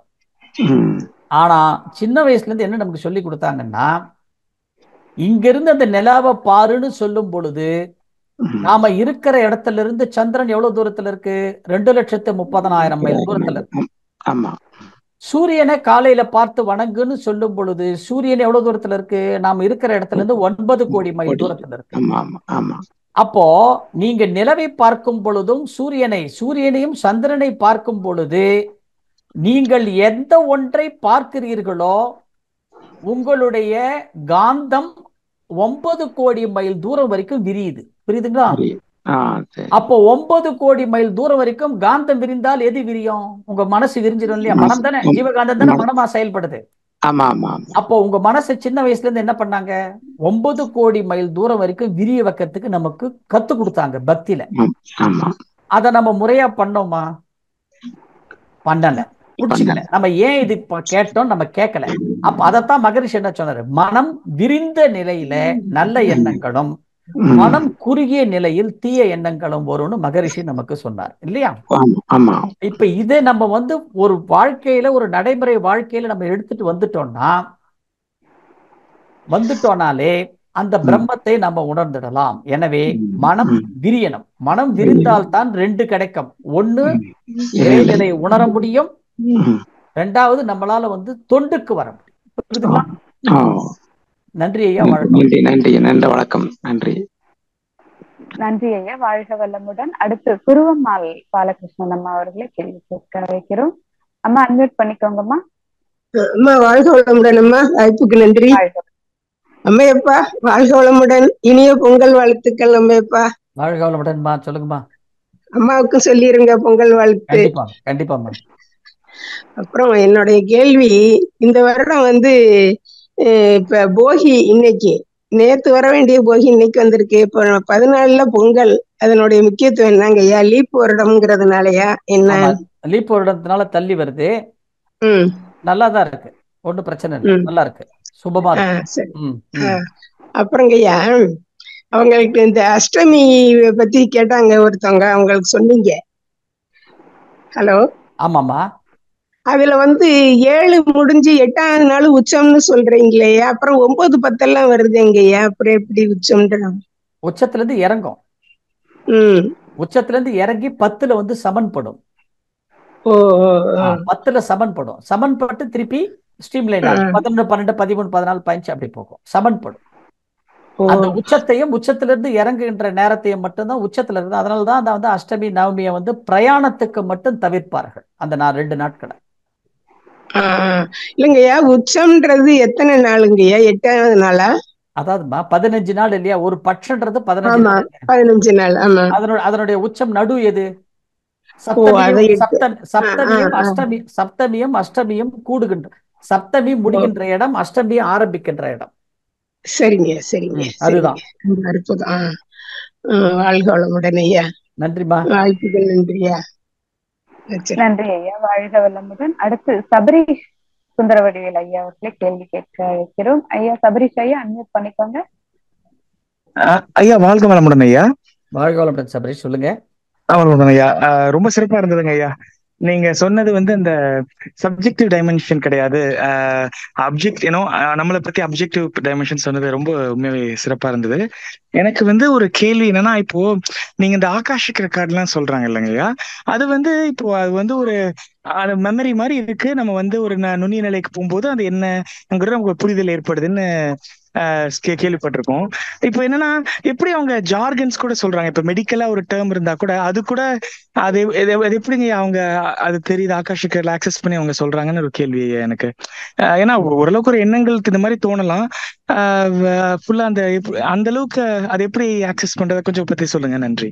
Okay, very good. அதாவதுங்க, யாரெல்லாம் துரியத்தவம் முறையாக செய்கிறார்களோ அவங்க அத்தனை பேர் இல்லாம அத்தனை பேராலையும் ஆகாஷிங் ரெக்கார்ட்ஸை வந்து ப்ரெடிக்ட் பண்ண முடியும். ஞாபகம் வச்சுக்கோங்க. புரியுதுங்களா? புரியுதுங்கய்யா. ஏன்னா அதைத்தான் வந்து திருமூலர் கூட ஒரு பாட்டுல சொல்றாரு இல்லையா, தன்னை அறிந்த தத்துவ ஞானிகள். அதாவது எந்த ஒருத்தர் வந்து செல்ஃப் ரியலைசேஷன் தான் யாருன்னு உணர்ந்துட்டாங்களோ அவங்க எல்லாம் வந்து தட் பர்சன் கால்ட் அஸ் தத்துவ ஞானிகள்னு சொல்றாரு திருமூலர். முந்தை வினையின் முடிச்சை அவிழ்ப்பர். அதாவது சஞ்சித கர்மா என்னங்கிறது வந்து நமக்கு வந்து தெரிஞ்சு போயிடும். பிந்தை வினைகளை பிடித்து பிசைவர். நமக்கு பின்னாடி என்ன வரப்போறது ப்ரெடிக்ஷன் பவர் அவங்களுக்கு கிடைச்சிடும். இது யாருக்கு கிடைக்கும்? சென்னியில் வைத்த சிவன் அருளாலே. சென்னின்னா தலை உச்சி, இதுக்கு பேர் தான் சென்னி மலைன்னு பேர், இந்த இடத்துக்கு பேரு. அப்போ துரியம் மெடிடேஷன் யார் ஒருத்தர் சரியான முறையில அதுக்கு இன்னொரு பேரு நிலை பேற்று தவம் அப்படின்னு பேர். ஆர்கினைல வந்து பிளக்சுவேஷன் இருக்கும், துரியத்துல அப்படியே பிக்ஸ்டு ஆயிடும். அந்த CPS cycle per second wavelength அப்போ அந்த நிலையில நீங்க நின்னுட்டீங்கன்னா உயிரோடு ஒடுங்கிடுவீங்க. எப்போ உயிரோடு நீங்க ஒடுங்குறீங்களோ அப்ப என்ன ஆகும்? மனம் ஒடுங்கிடும். அப்ப எப்ப மனம் ஒடுங்குகிறதோ அப்ப அறிவு நிற்கும். எப்போ அறிவு நிற்கிறதோ அதை இறைநிலையோடு இணைக்கணும். அப்ப அந்த இணைக்கின்ற நேரத்துல நீங்க ஆகாஷிக் ரெக்கார்ட்ஸ் என்னங்கிறத உங்களால ப்ரெடிக்ட் பண்ண முடியும். அதைத்தான் முதல்ல சொன்னோம். இன்னைக்கு ஞானம் என்பது என்ன அப்படின்னு கேட்டீங்கன்னா, இறைவனை இயற்கையோடும் இயற்கையை துகள்களோடும் பார்ட்டிகல்ஸ் துகள்களோடும் துகள்களை அலைகளோடும் அலைகளை மனதோடும் வேகத்தோடும் வேகத்தை மனதோடும் மனதை அறிவோடு இணைக்கணும். அப்ப மனசு எப்ப அறிவோடு இணையும்? உயிரோடு ஒடுங்கி நிற்கும் பொழுது. அப்ப அந்த உயிரோடு ஒடுங்கி நிற்கின்ற தவம் துரிய தவம். அப்படி ஒடுங்கி நிற்கும் பொழுது அந்த அறிவை என்ன பண்ணணும்? இயற்கையோட நம்ம லிங்க் கொடுத்து இறைவனோட இணைச்சிடணும். அப்ப அந்த நிலையில நீங்க போயிட்டீங்கன்னா ஆகாஷிக் ரெக்கார்ட்ஸ் உங்களால கூட ப்ரெடிக்ட் பண்ண முடியும். விஞ்ஞானம் மட்டும் இல்ல, எல்லா மெய்ஞானிகளால ப்ரெடிக்ட் பண்ண முடியும். சபரீஷ், வாழ்க வளமுடன். அடுத்து கேள்வி கேட்க விரும்பும் அன்பர் டாக்டர் ஆர் ஜெகநாதன் ஐயா அவர்களை கேள்வி கேட்குமாறு அன்போடு அழைக்கிறோம். ஜெகநாதன் ஐயா, அன்மியூட் பண்ணிக்கோங்க. வாழ்க வளமுடன். குருவே சரணம். டாக்டர் ஜெகநாதன், சென்னை அண்ணா நகர் மன்றம், 85 வயது. தெய்வ பேராசிரியர்கள் வேதாத்திரியத்தை உலகம் முழுவதும் பரப்பி 120 ஆண்டுகள் நீடூழி வாழ்க வளமுடன், வாழ்க வளமுடன். கேள்வி: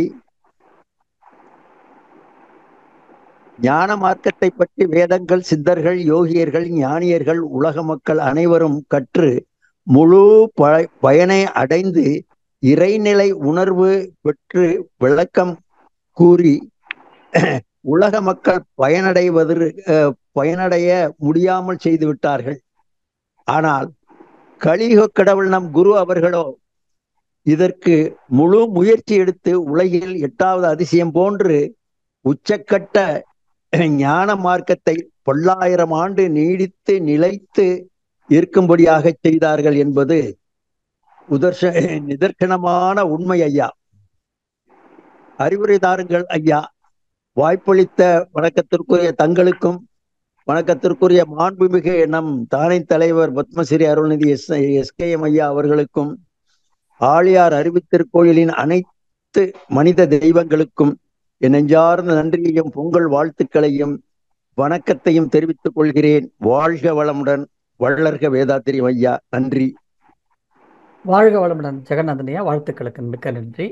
நீங்க சொன்னது உண்மைதான். மறைப்பொருள் தத்துவத்தை மறைவாக சூட்சுமமாக இருந்த ஒன்றை, சூட்சமம் சொன்னாலே அதுக்குண்டான சூட்சமத்துக்கெல்லாம் உபதேசங்கள் கொடுத்தார்கள் நம்முடைய சித்தாந்தங்கள்ல. ஆனால் அந்த உபதேசத்தோடு இன்னும் கொஞ்சம் வேகமா அதை பிரம்மத்தை உணர்வதற்கு சில உபாயங்களை கொடுத்தவர் கலியுகத்தினுடைய குரு வேதாத்ரி மகரிஷி அவர்கள் தான். அப்ப அந்த வகையில குரு ஒரு மனிதன், நீ எந்த விதமான பிரயத்தனமும் பண்ணவே வேண்டாம், நீ சும்மா இருந்தாலே போரும், பரம்பொருளை கூட உணர்ந்திடலாம் அப்படிங்கிற அந்த ஒரு உண்மையான தத்துவத்தை எல்லா மக்களுக்கும் எளிய முறையிலே புரியும்படி உணர்த்தியவர் அவர். அதனால தான் நம்ம திரும்ப திரும்ப சொல்றோம், குருவை பிடிக்கணும் அப்படின்னு சொல்றோம். ஒரு குருவை பிடிச்சிட்டோம்னாலே பிரம்மத்தை நாம பிடித்ததற்கு சமம். ஏன்னா குருவை பிடிச்சிட்டாலே அந்த பிரயாணத்துக்கு நம்ம தயாராயிடணும். அந்த குருவை பிடிச்ச பிடியிலிருந்து நம்முடைய கர்மவினை பதிவுகள், ஒரு மரத்துல இருக்கிற ஒரு குரங்கு, ஒரு தாய் குரங்கு இருந்துன்னா பாருங்க, ஒரு குட்டி குரங்கு என்ன பண்ணும்? எப்பவுமே தாய் குரங்கு தன் குட்டி குரங்கை பிடிக்கிறதுக்கு எந்த விதமான ஒரு பிரயத்தனமும் படாது. இந்த குட்டி குரங்கு தான் கட்டி பிடிச்சிக்கிட்டு இருக்கோம். ஆனால் தன் கூட குட்டி குரங்கு தன்னை பிடிச்சிருக்கேன்ற ஒரு பயம் தாய் குரங்குக்கு இருக்காது. அது பாட்டுக்கு கிளை தாவி போகும். இந்த குட்டி தபால் அங்கேருந்து ஏதோ ஒரு கிளை தடுத்துனா கீழே தடுக்கி விழும். அப்படி கீழே விழும் பொழுது மறுபடியும் இந்த குட்டி வேகமா போய் அந்த தாயை பிடிச்சுக்கும். அது போல நமக்கும் வாழ்க்கையிலே குருவை பிடித்தால் கூட பதிவுகள் நமக்கு அந்த கிளைகள் மாதிரி தடுக்கும் பொழுது துவண்டு விடாமல் மறுபடியும் ஓடி போய் அந்த குட்டி குரங்கு தாயை பிடிக்கிற மாதிரி நாம மறுபடியும் ஓடி போய் குருவை பிடிச்சிட்டோம்னா பிரம்மத்தை உணர்ந்து விடலாம். அது இந்த கலியுகத்துல ஒரு எளிமையான வழியை காண்பித்தவர் நம்முடைய குரு தான். உங்களுடைய ஆய்வு சரியானதையா. நன்றி, வாழ்க வளமுடன்.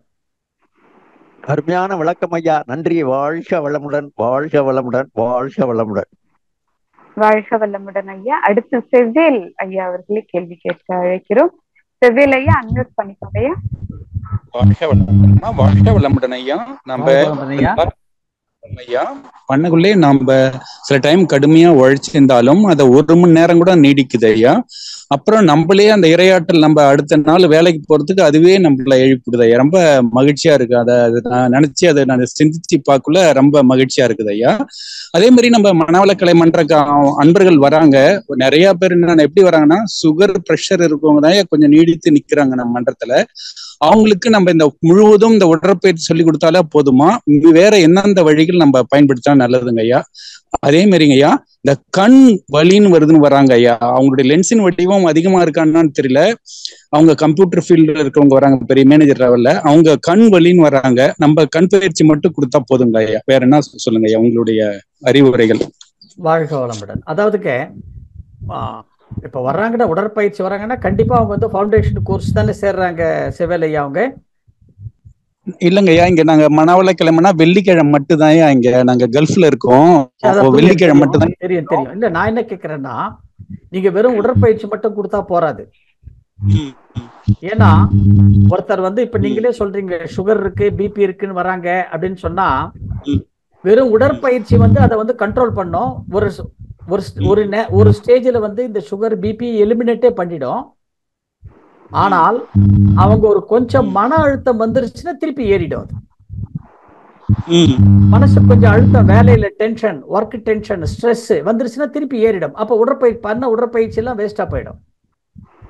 அப்போ உடற்பயிற்சியும் தேவை, அந்த பேசிக் அட்லீஸ்ட் பேசிக் மெடிடேஷன் சொல்றது ஆக்னை சாந்தி துரியம் இதுவும் தேவை, காயகல்பமும் தேவை. ஏன்னா உடம்பு மனசு உயிர், உடல் மனம் உயிர் 3 வந்து ஞாபகம் வச்சுங்க. இது 3 வந்து 3 கோடு. இது 3 கோடு, இது வந்து ஒரு ட்ரையாங்கிள். இது ட்ரையாங்கிள். இந்த ட்ரையாங்கிளை நம்ம என்ன பண்ணோம்னா வாழ்க்கையில நம்ம வந்து இணைக்காம வச்சிருக்கிறோம். உடம்புன்ற ஒரு கோடு, ஒரு பீஸ் நம்ம கிட்ட இருக்கு, மனசுன்ற ஒரு கோடு நம்ம கிட்ட இருக்கு, உயிருங்கிற ஒரு கோடு நம்ம கிட்ட. இது 3 யாரு இணைக்கிறாங்களோ அவங்க தான் யோகி. அவங்களுக்கு தான் ஒன்னும் பிரச்சனை வராது. அப்ப நாம என்ன பண்றோம், நீங்க உடலுக்கு மட்டும் பயிற்சி கொடுத்துட்டீங்கன்னா மனசு உயிரையும் இணைக்கலன்னா அவங்க ஸ்டில் அதே ப்ராப்ளத்தை கண்டினியூ பண்ணிட்டு தான் இருப்பாங்க. அப்ப நாம வந்து 3த்தையும் கொடுக்கணும். அட்லீஸ்ட் வாரம் கொடுக்குறேன். அவங்க நீடித்து வந்தாங்கன்னா ஒவ்வொரு தீட்சையா கொடுத்துறாங்க. அது வந்து அவங்க தொடர்ந்து வந்தாங்கன்னா கொடுக்கணும். கண்டிப்பாக கொடுக்கணும். அதைத்தான் சொன்னேன் உங்களுக்கு முன்னாடி ஜெகநாதன் ஐயா கிட்ட. அவங்க கண்டினியூ பண்ணலைன்னா அவங்களுடைய பதிவுகள் தடுக்கிறதுன்னு அர்த்தம். அதைத்தான் சொன்ன முதல்ல அந்த நங்கநல்லூர் ராஜாராமன் ஐயா கொண்டு சொன்ன பாருங்க. ஒரு செயலை நாம் செய்யும் பொழுது கர்மா எப்பவுமே கர்மா நம்மளை விட பவர் ஜாஸ்தி கர்மாவுக்கு. அது என்ன பண்ணு கேட்டீங்கன்னா, அது வந்து பண்ண விடாம நம்மளை தடுக்கும். காரண காரியங்களை ஏதாவது ஒரு காரண காரியத்தை உருவாக்கும், ஒரு ஜஸ்டிபிகேஷன் சொல்ல வைக்கும் நம்மள. நான் ரொம்ப பிஸியா இருந்துட்டேன், எனக்கு உடம்பு டயர்டா இருக்கு, எனக்கு ஒர்க் டென்ஷன், எனக்கு டைம் இல்ல, இதெல்லாம் கர்மாவனுடைய எக்ஸ்கியூசஸ். இதெல்லாம் அது இல்லாம கண்டிப்பா அவங்க வந்து முயற்சி கண்டினியூவா இருக்கணும். முயற்சி இருந்தால்தான் இது 3 சேர்ந்து செய்யும் பொழுது கண்டிப்பா நம்ம பிரச்சனைல இருந்து வெளில வந்துடலாம். 100% வெளில வந்துடலாம். சரி, மிக்க மகிழ்ச்சி ஐயா. ரொம்ப சிறப்பு. நன்றி. வாழ்க வளமுடன். அடுத்து சூரியகலா அம்மா அவர்களே கேள்வி கேட்க அழைக்கிறோம். சூரியகலா அம்மா அன்மியூட் பண்ணிக்கோங்கம்மா.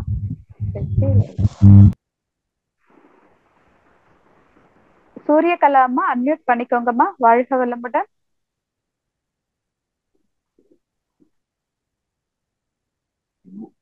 வாழ்க வளமுடன்.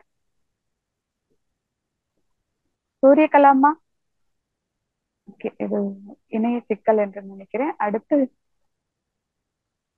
வெற்றி செல்வி அம்மா அவர்களே கேள்வி கேட்க அன்போடு அழைக்கிறோம். வெற்றி செல்வி அம்மா அன்மியூட் பண்ணிக்கோங்க. வாழ்க வளமுடன் ஐயா. வாழ்க வளமுடன்மா. ஐயா நான் ஃபேமிலி பிளான் பண்ணி 4 மாசம் ஆயிடுச்சு. இப்ப மகாராசம் மட்டும் பண்ணாம இருக்கேன், மத்த பயிற்சி எல்லாம் பண்றேன், பண்ணலாம் இல்லையா? மெதுவா பண்ணுங்கம்மா. ஃபேமிலி பிளானிங் பண்ணீங்கன்னா குறைஞ்சபட்சம் 3 அதிகபட்சம் 6 மாசம் பண்ணக்கூடாது.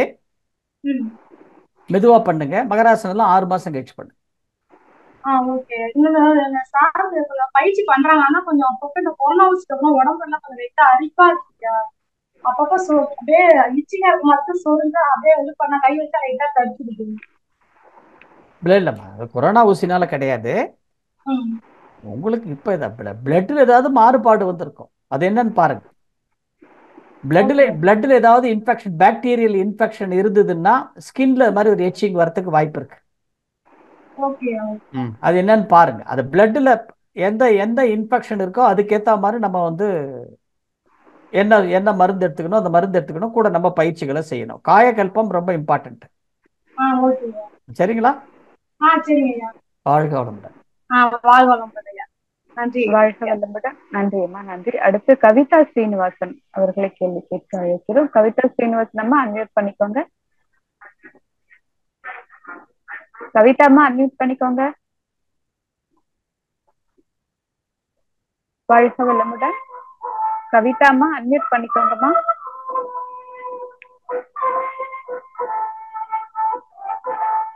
அடுத்து குமார் ஐயா அவர்களை அன்மியூட் பண்ணிக்கொள்ளுமாறு கேட்டுக்கொள்கிறோம். குமார் ஐயா, நீங்க அன்மியூட் பண்ணி பாருங்க. வாழ்க வளமுடன்.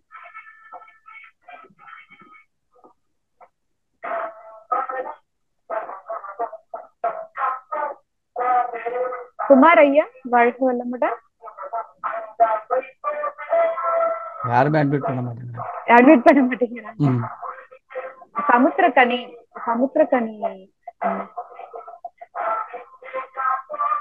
ஐயா, சமுத்திரக்கனி ஐயா, வாழ்க வளமுடன். ஹலோ ஐயா, வணக்கம். வாழ்க வளமுடன் ஐயா. ஐயா எக்கோ ஒரு பாரு, பக்கத்துல தள்ளி வச்சு பேசுங்க. சரிங்க ஐயா. வாழ்க வளமுடன் ஐயா. சொல்லுங்க ஐயா. இனிய பொங்கல் நல்வாழ்த்துக்கள் ஐயா. நன்றி. சொல்லுங்க. நன்றிங்க ஐயா. என்னோட கேள்வி என்னன்னா, அது சுற்றுவழியே தான் பிரம்மமா இருக்கு நீங்க சொன்னீங்க இல்லைங்களா? இப்போ அதாவது இப்போ வள்ளலார் என்ன சொல்றாங்கன்னா, அந்த சுற்றுவழியாகிய பிரம்மம் தான், அதுல இருந்து வந்த கழிவு துகள்கள் தான் உயிர்கள் சொல்றாங்க. அப்போ அந்த உயிர் துகள்களாக நம்ம வந்துட்டோம் இல்லைங்களா? அப்போ பிரம்மத்துல இருந்து பிரம்மம் வந்து நம்மளை படைக்கல, அப்போ நாம தான் அதுல இருந்து விலகி வந்துட்டோம் ஐயா. ஐயா கொஸ்டின் அவ்வளவுதானா? அவ்வளவுதாங்க. இல்ல அப்படி கிடையாது. ஒவ்வொருத்தரும் அதாவதுங்க, இப்ப நீங்க வந்து ஒரு தியேட்டர்ல போய் ஒரு சினிமா பாக்குறீங்கன்னு வச்சுங்களேன். அந்த தியேட்டர்ல வந்து ஒரு 500 பேர் சினிமா பார்த்தாங்கன்னா 500 பேரும் தங்களுடைய கருத்துக்களை ஒரே மாதிரி சொல்லுவாங்களா? சொல்ல மாட்டாங்கல்ல. அந்த மாதிரி தான் அவரவர்கள் உணர்ந்த நிலையிலே ஒவ்வொரு கருத்தை சொல்லி இருக்கிறார்கள். ஆனா எல்லாரும் சேர்ந்து சொல்ற ஒரு கருத்து என்ன கேட்டீங்கன்னா, பிரம்மம் என்பது ஒண்ணு தான்.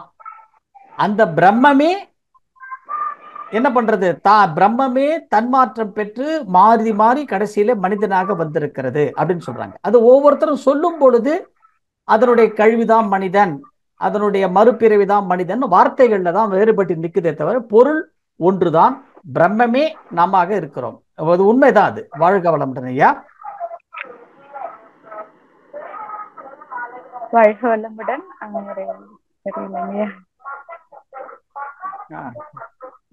குமார் ஐயா, உங்களோடது அம்மா ஐயா இருவருக்கும் வணக்கம். வாழ்க வளமுடன். இனிய பொங்கல் வாழ்த்துக்கள். வாழ்க வளமுடன் ஐயா. நம்முடைய அதாவது அவருடைய கர்மாக்களை அவரவர்களே தீர்த்து கொள்ள வேண்டும். இதுதான் மரபு. இப்ப என்னுடைய மகள்களினுடைய ஒரு மனநலத்தையும் உடல்நலத்தையும் நான் எந்த அளவுக்கு அவர்களுக்கு உதவ முடியும்? அவர்கள் மனவளக்கலை அன்பர்கள் அல்ல. வாழ்க வளமுடன் ஐயா. யாரு மகளா? மகள்களுடைய உடல் நலத்திற்கும் மனநலத்திற்கும் நான் எவ்வாறு உதவ வேண்டும்? அவங்களுக்கு கல்யாணம் ஆயிடுச்சா? ஆமாங்கய்யா.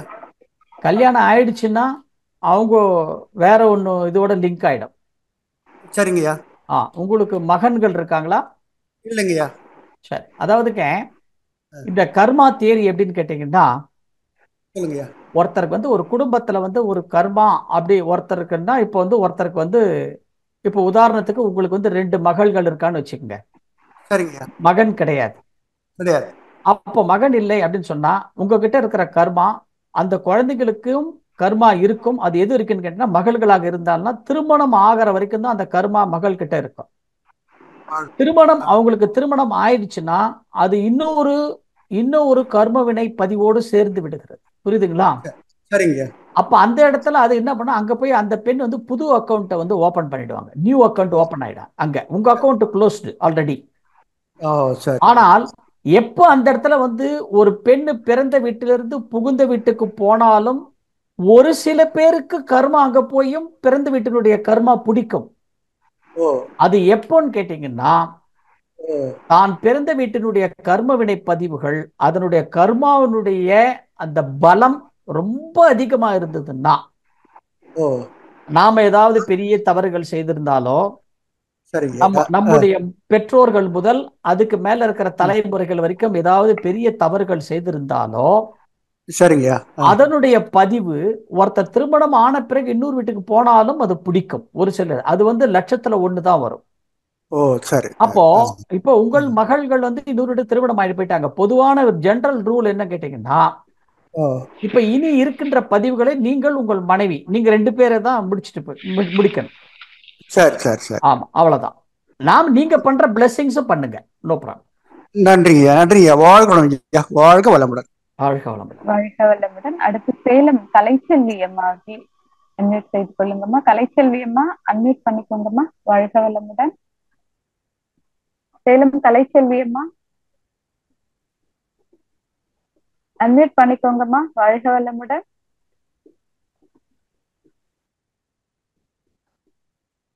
வாழ்க வளமுடன் ஐயா. வாழ்க வளமுடன் அம்மா. சொல்லுங்கம்மா. ஐயா பேசுறது கேக்குதுங்களா? ஒரு ஹெல்த் பத்தி ஒரு சந்தேகங்க ஐயா.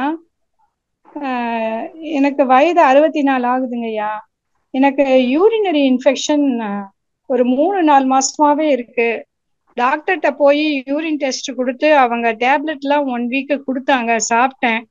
அப்போ வந்து நல்லா இருந்தது.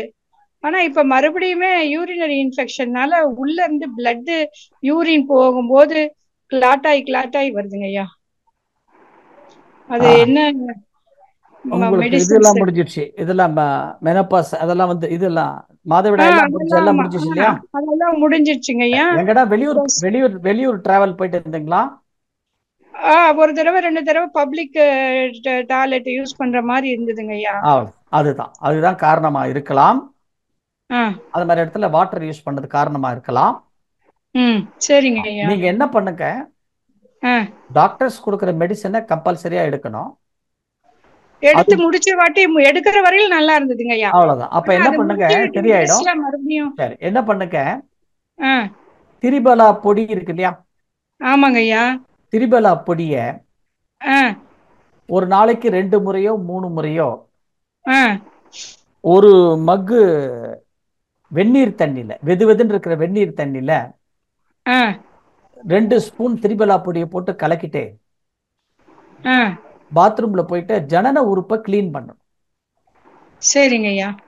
திரிபலா பொடியை வச்சு கிளீன் பண்ணிட்டீங்கன்னா இந்த யூரினரி ட்ராக் இன்ஃபெக்ஷன் சரியாயிடும்.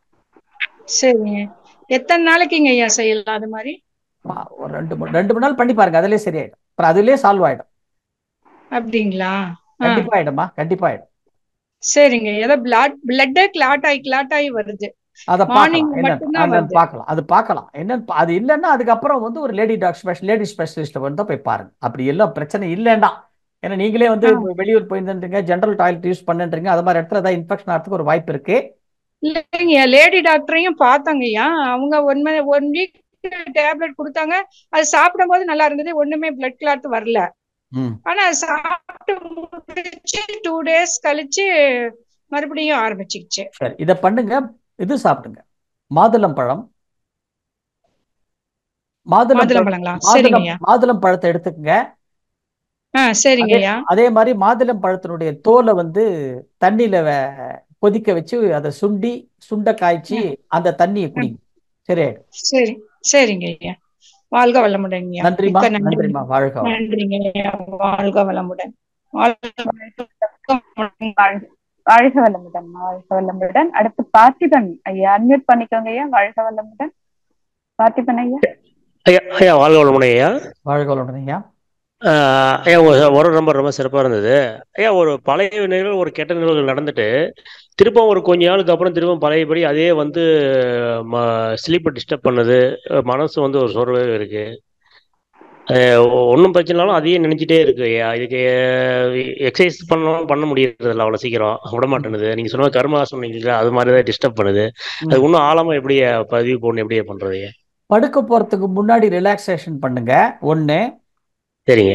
படுக்க போறதுக்கு முன்னாடி 14 பாயிண்ட் அக்குப்ரெஷர் ஒரு தடவை பண்ணுங்க. சரிங்க. முதல்ல என்ன பண்ணுங்க, படுக்க போறதுக்கு முன்னாடி ஃபர்ஸ்ட் உட்கார்ந்துட்டு சாந்தி தவம் பண்ணுங்க. சரிங்க. சாந்தி தவம் ஒரு 10 நிமிஷம் முடிச்சுட்டு சரிங்க ஒரு 7 நிமிஷம் இந்த இது பண்ணுங்க, 14 பாயிண்ட் அக்குப்ரெஷர். 14 பாயிண்ட். சரிங்க. சரி, அதை முடிச்சுட்டு அப்படியே ரிலாக்ஸேஷன் பண்ணுங்க. சரிங்க. சரியாயிடும். இதுலயே கண்டிப்பா சரியாயிடும், கண்டிப்பா சரியாயிடும். சரியா. மற்றபடி வேற ஏதாவது மெடிடேஷன் பண்றது அப்படி காலையில இருந்து அது ரெகுலரா பண்ணிக்கலாமா ஐயா? மெடிடேஷன் காலையில் இரவு தூங்கத்துக்கு, அதுக்கு தான் சாந்தி தவம் சொன்னது. மாலை காயகல்ப பயிற்சி முறையா செய்றீங்களா? அது முறையா செய்யறது இல்லைங்க. அவ்வளவுதான். அப்ப அதில் நீங்களே விடை சொல்லிட்டீங்களே, அதை ஒழுங்கா செய்யுங்க போறோம். மாலை மாலை நீங்க காயகல்ப பயிற்சி எடுத்திருக்கீங்களா இல்லையா? எடுத்திருக்கேன். ஏன் பண்ணல? மாலை காயகல்ப பயிற்சி எது கொடுத்துருக்குறோம்? சரிங்க. 2 காலையும் வலது கையை தூக்கிக்கிட்டு காலை நல்லா பின் காலை தூக்குறோமா? ஆமாங்கய்யா. அதே மாதிரி இடது பக்கமும் பண்றோம் இல்லையா? கண்டிப்பாமையா. அவருக்கு உட்காந்துட்டு பண்றோம். அப்ப எதுக்கு பண்றோம்? 2 காலை எதுக்கு தூக்குறோம்?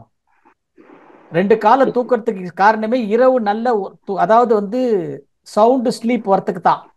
சரிங்க. 2 காலை நல்லா மேல தூக்கும் பொழுது டாப்லர் வெயின் சிஸ்டமும் பெரிபெரல் ஆர்ட்டும் உங்களுக்கு நல்ல ஒரு தூக்கத்தை கொடுக்கறதுக்கு தயார்படுத்திடும். சரிங்க. தயவு செய்து மாலை காயகல்பத்தை முறையா பண்ணுங்க, அதுலயே சரியாயிடும்.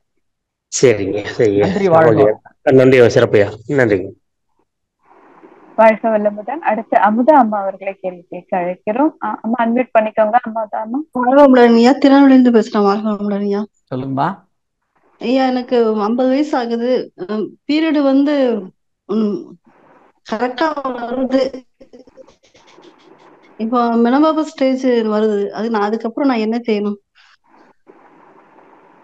அது யூடியூப்லயே கொடுத்துருக்கோம் பாருங்கம்மா. மெனோபாஸ் நேரம்ல வந்து பெண்கள் கடைபிடிக்க வேண்டிய விதிமுறைகள் என்ன அப்படின்னு ஜீவாரோக்கியம் சேனல்ல கொடுத்துருக்கோம் பாருங்க. 20 நிமிஷம் ஒரு வீடியோ இருக்கு பாருங்க. என்னென்ன பிரச்சனைகள் எல்லாம் வரும், அந்த பிரச்சனை எல்லாம் எப்படி சமாளிக்கிறதுன்னு கொடுத்துருக்கோம் பாருங்க. சரி, பாக்குறேன். வாழ்க வளமுடன். அடுத்து மார்க்கண்டன் ஐயா அவர்களை அன்மியூட் செய்து கொள்ளும்படி கேட்டுக்கொள்கிறோம். ஐயா கரூர் கேளுங்க ஐயா. வாழ்க வளமுடன். வாழ்க வளமுடன் ஐயா. ஐயா ஒரு ஒண்ணுங்க, இப்ப ரீசெண்டா சிவகங்கையில் உடற்பயிற்சி பத்தின கிளாஸ் இருக்கீங்க. ஆமா. அதுல அந்த உடற்பயிற்சிக்கு ஒரு ஷார்ட் ஒன்று இன்ட்ரோடியூஸ் பண்ணிருந்தீங்க. என்னங்கய்யா? உடற்பயிற்சியை பத்தின ஒரு ஷார்ட் ஒன்று கொடுத்துருந்தீங்க. ஜெராக்ஸ் போட்டு எடுத்துக்கோன்னு சொல்லியிருந்தீங்க. ஆமா. ஐயா அந்த ஷார்ட் இருந்தா கொஞ்சம் அனுப்ப முடியுங்களா வாட்ஸ்அப்? அங்க சிவகங்கையிலேயே கொடுத்துருக்குமே ஐயா, அங்க வாங்கிக்கீங்க.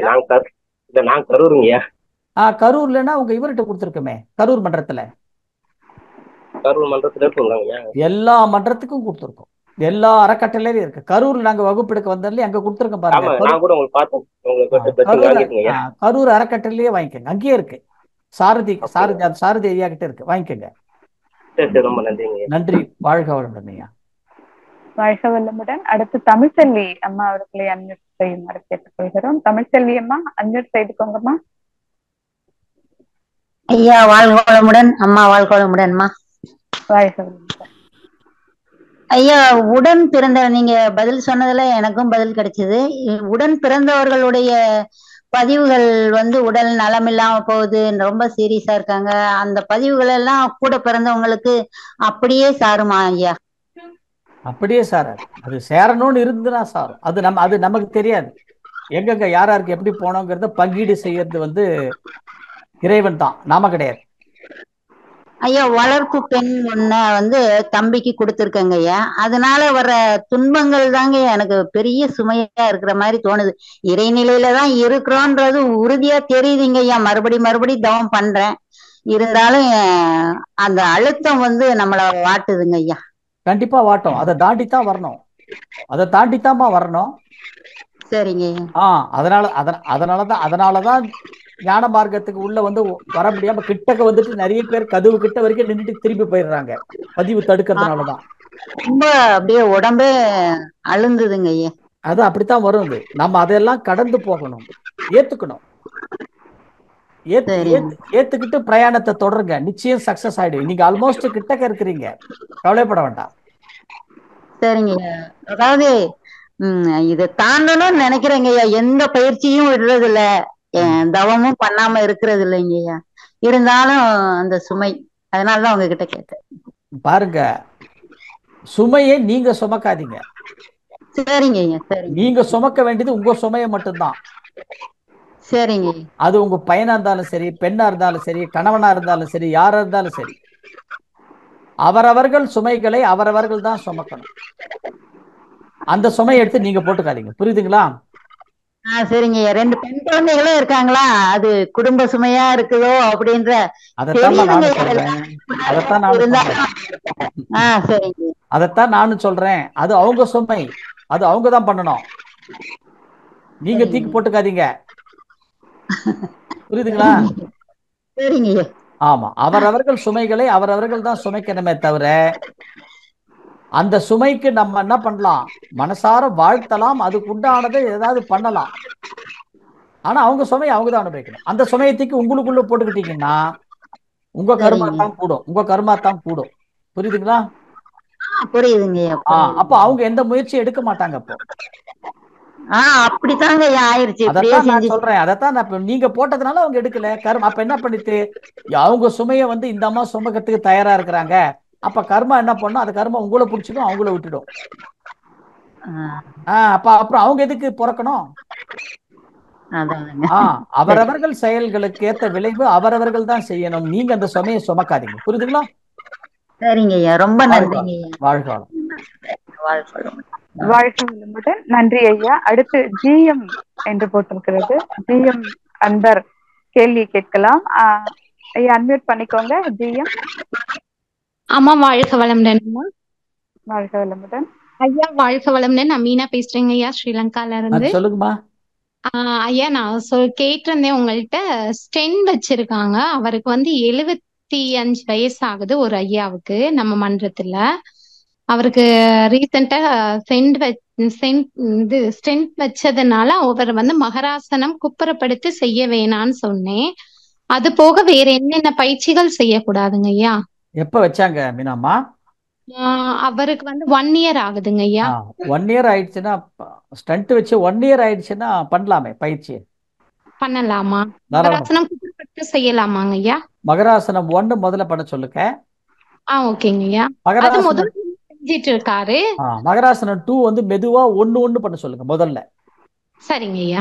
முதல்ல ஒரு மாசம் ஒரு நிலையிலேயே 1 பண்ண சொல்லுங்க, ஒரு ரைட் லெஃப்ட். ஓகேங்க ஐயா. 1 மாசம் கழிச்சு 2 ரைட் லெஃப்ட் பண்ண சொல்லுங்க. சரிங்க ஐயா. 1 இல்லைன்னா 3 மாசம் கழிச்சு 3 யூஸ்வலுக்கு வந்துடலாம். 1 வருஷம் கழிச்சு கண்டிப்பா பண்ணலாம் பொதுவா.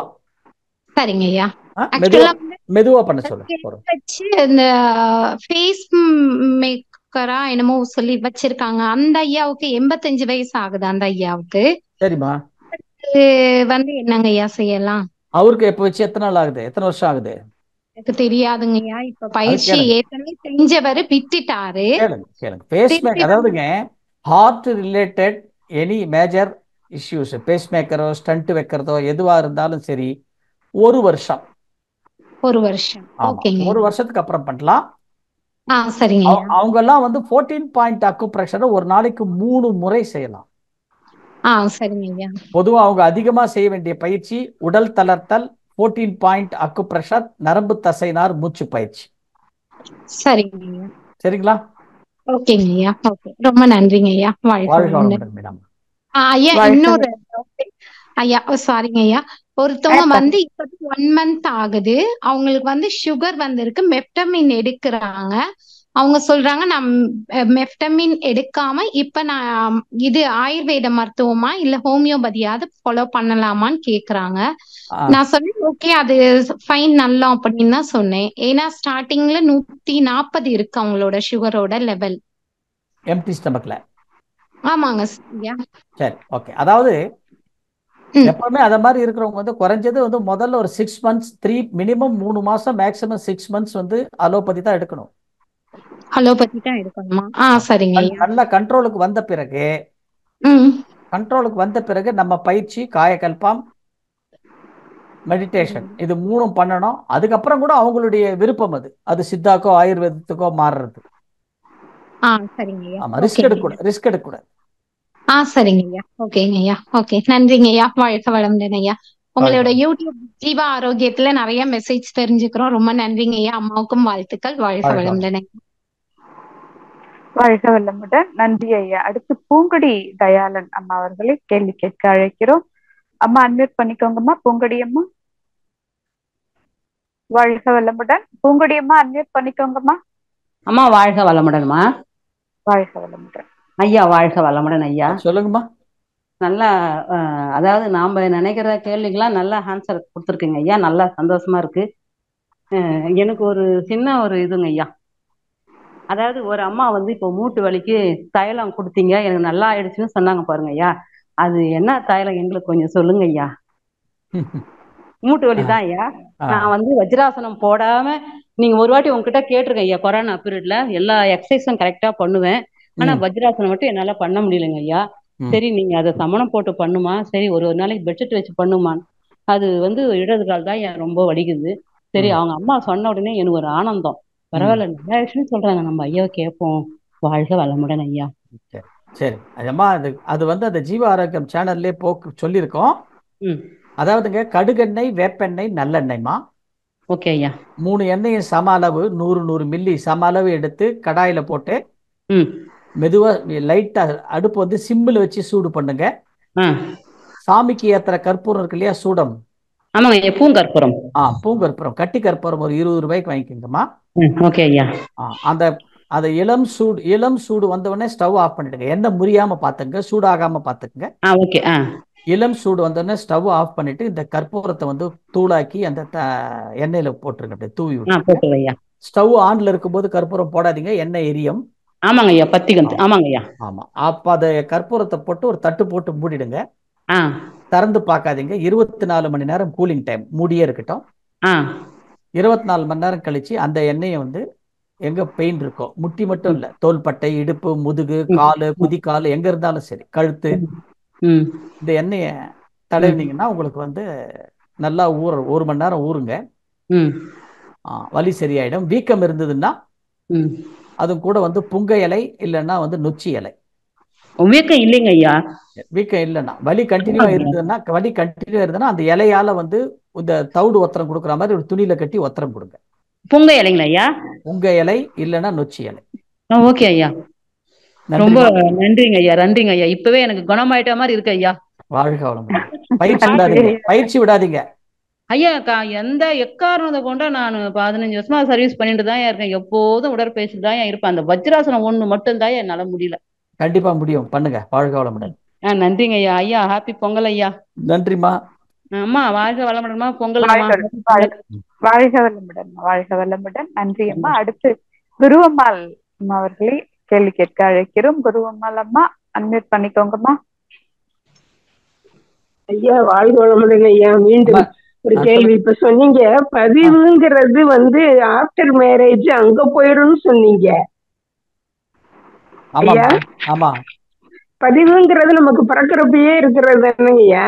ஆமாம்மா. அப்புறம் எப்படி இங்க அங்க போயிடும்? கண்டிப்பா அவங்க பதிவு எப்படி புதுசா வருங்கய்யா? அங்கதான் புதுசா சேரும். அங்க புதுசா சேரும். அதான் சொல்றேனே, அதைத்தான் நான் சொன்னேன். பெண்ணா இருந்தா திருமணம் ஆற வரைக்கும் பதிவுகள் இருக்கும். நீங்க கரெக்டா நீங்க கேட்கலையே, நீங்க முழுசா கேட்கல. திருமணம் ஆற வரைக்கும் பதிவுகள் இருக்கும். பதிவுகள் ரொம்ப ஸ்ட்ராங்கா இருந்தா திருமணத்துக்கு தடைகளை கொடுக்கும். இல்ல பதிவு ரொம்ப ஸ்ட்ராங்கா இருந்தா புத்திர பாக்கியத்துக்கு தடையை கொடுக்கும். பதிவு ரொம்ப ஸ்ட்ராங்கா இருந்தா புத்திர சோகத்தை கொடுக்கும். பதிவு ரொம்ப ஸ்ட்ராங்கா இருந்தா பிறந்த வீட்டினுடைய பதிவு அங்க போனதுக்கு அப்புறமும் கொடுக்கும். அது உடனே போயிடுன்னு கிடையாது. ஸ்ட்ராங்கா இருந்தது வேலையை செய்யும். அது ரெண்டு புண்ணிய பதிவு பாவ பதிவு ரெண்டுமே இருக்கு. புண்ணிய பதிவு நான் இந்த இடத்துல போனா எனக்கு நல்ல புருஷன் கிடைச்சாருன்னு சொல்றது புண்ணிய பதிவு.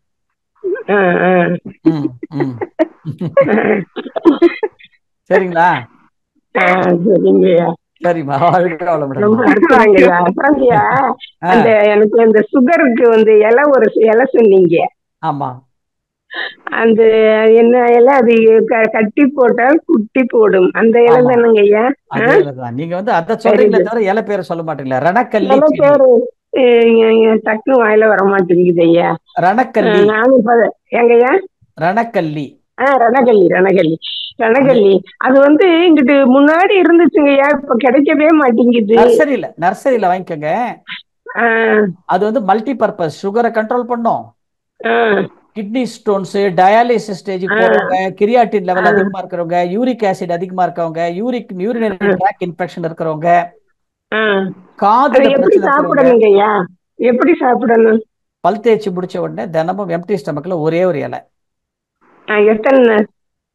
காது சம்பந்தப்பட்ட பிரச்சனை இருந்ததுன்னா 2 வாரம் சாப்பிட்டா போறோம். கிட்னி சம்பந்தப்பட்ட பிரச்சனை இருந்ததுன்னா அது சரியாற வரைக்கும் தினமும் எடுத்துக்கலாம். அதுவும் சுகர். ஒன்லி சுகர் அப்படிங்கிறப்ப அவங்க டெய்லி சாப்பிட்டுட்டே இருக்கணுமாங்கய்யா? தாராளமா ஒரு இலை தானே சாப்பிட. எதையோ சாப்பிடுறீங்க, பீஸா சாப்பிடுறீங்க, பர்கர் சாப்பிடுறீங்க, ஒரு இலை சாப்பிட மாட்டீங்களா? பெருமாளமா அது எனக்கு இல்லைங்கய்யா, தம்பிக்கு. வாழ்க வளமுடன். சரிங்கய்யா, ஒரு இலை அதான் கேட்டேன். சரிங்கய்யா, ரொம்ப அற்புதம் ஐயா. வாழ்க வளமுடன் ஐயா. தொண்டு சிறக்கட்டும். நன்றி ஐயா, நன்றி. அடுத்து வேதலோகா அவர்களை கேள்வி கேட்க அழைக்கிறோம். வேதலோகா அன்மியூட் பண்ணிக்கோங்க. அம்மா வாழ்க வளமுடன். ஐயா வாழ்க வளமுடனுங்க ஐயா. சொல்லுங்கம்மா. ஜாம்பியால இருந்து பிரமீளா பேசுறேங்க ஐயா. நல்லா இருக்கீங்களா? நல்லா இருக்கேங்க ஐயா. ஐயா ஒரு டவுட்டுங்க ஐயா, இந்த செம்பருத்தி பூ அது வந்து இலை வந்து பின்ன கொதிக்க வச்சு குடிக்கலாமாங்க ஐயா? இலை இல்ல, பூ. பூதான். அது வந்து இதுக்கு ஹார்ட் ப்ராப்ளம் இல்லாதவங்க குடிக்க வேண்டாவா? வேண்டாம். எதுக்கு? இல்லன்னா எதுக்கு சாப்பிடுறீங்க? அப்படிங்களா? இல்லைங்க, மன்றத்துல ஒரு வாட்டி ஒருத்தவங்க சொன்னாங்க அது நீங்க வந்து குடிக்கலாம், எங்க வீட்லயே இருக்கிறதுனால நான் அது எடுத்து குடிச்சிட்டு இருக்கேங்க ஐயா. அதுதான் கேட்டேன். அந்த பூவை கொதிக்க வச்சு குடிக்கிறேன். ஒன்னும் ஆகாது, ஒன்னும் ஆகாது, ஒண்ணு நல்லதான். பட் பொதுவா வந்து அது எதுக்குன்னு சொல்லணும்னா, செம்பருத்தி பூவை எப்படி சாப்பிடுறீங்க? அந்த பூவை எடுத்துட்டு பின்ன தண்ணியில கொதிக்க வச்சுட்டு அப்படியே. பூ எப்படி எடுக்கிறீங்க? அதோட அது இதழுங்க ஐயா, ஃபெதர் அது மாதிரி எடுத்து குடிக்கிறேன். அந்த பூனுடைய அந்த 5 இதழ் இருக்கிற செம்பருத்தி மட்டும் தானே? ஆமாங்க ஐயா, 5 மட்டும் இருக்கிறது, அது மட்டும். 5 இதழ் இருக்கிற செம்பருத்தி, சிகப்பு செம்பருத்தி மட்டும்தான் அந்த மருத்துவ குணம். சரிங்க ஐயா. அதே மாதிரி அந்த உள்ள மகரந்தம் இருக்குல்ல? சரிங்க ஐயா. அந்த செடிக்குள்ள மகரந்தம் இருக்குல்ல? சரிங்க ஐயா. அது யூஸ் பண்ணக்கூடாது. இல்ல அது எடுக்கல. அந்த செடி ஒருத்தருக்கு வந்து 5 பூ பொதுவா. சரிங்க. 5 பூ. ஒண்ணும் இல்ல. அதுக்கு இன்னொரு பேர் என்னன்னு கேட்டீங்கன்னா, ஹிருதய சாந்தி அப்படின்னு பேர் அதுக்கு. சரிங்க ஐயா. ஆமா, பொதுவா வந்து ஹார்ட் ப்ராப்ளம் இருக்கிறவங்க எடுக்கணும். அது எடுக்கிறதுனால ஒண்ணும் தப்பு கிடையாது. ஓ சரிங்க ஐயா, சரிங்க ஐயா. சரி, அதான் நான் டெய்லி குடிச்சிட்டு இருக்கேன். அப்பதுல இருந்து சரி குடிக்கலாமா என்னன்னு தெரியலங்க ஐயா. ஒன்னும் பிரச்சனை நல்ல ஒன்னும் பிரச்சனை.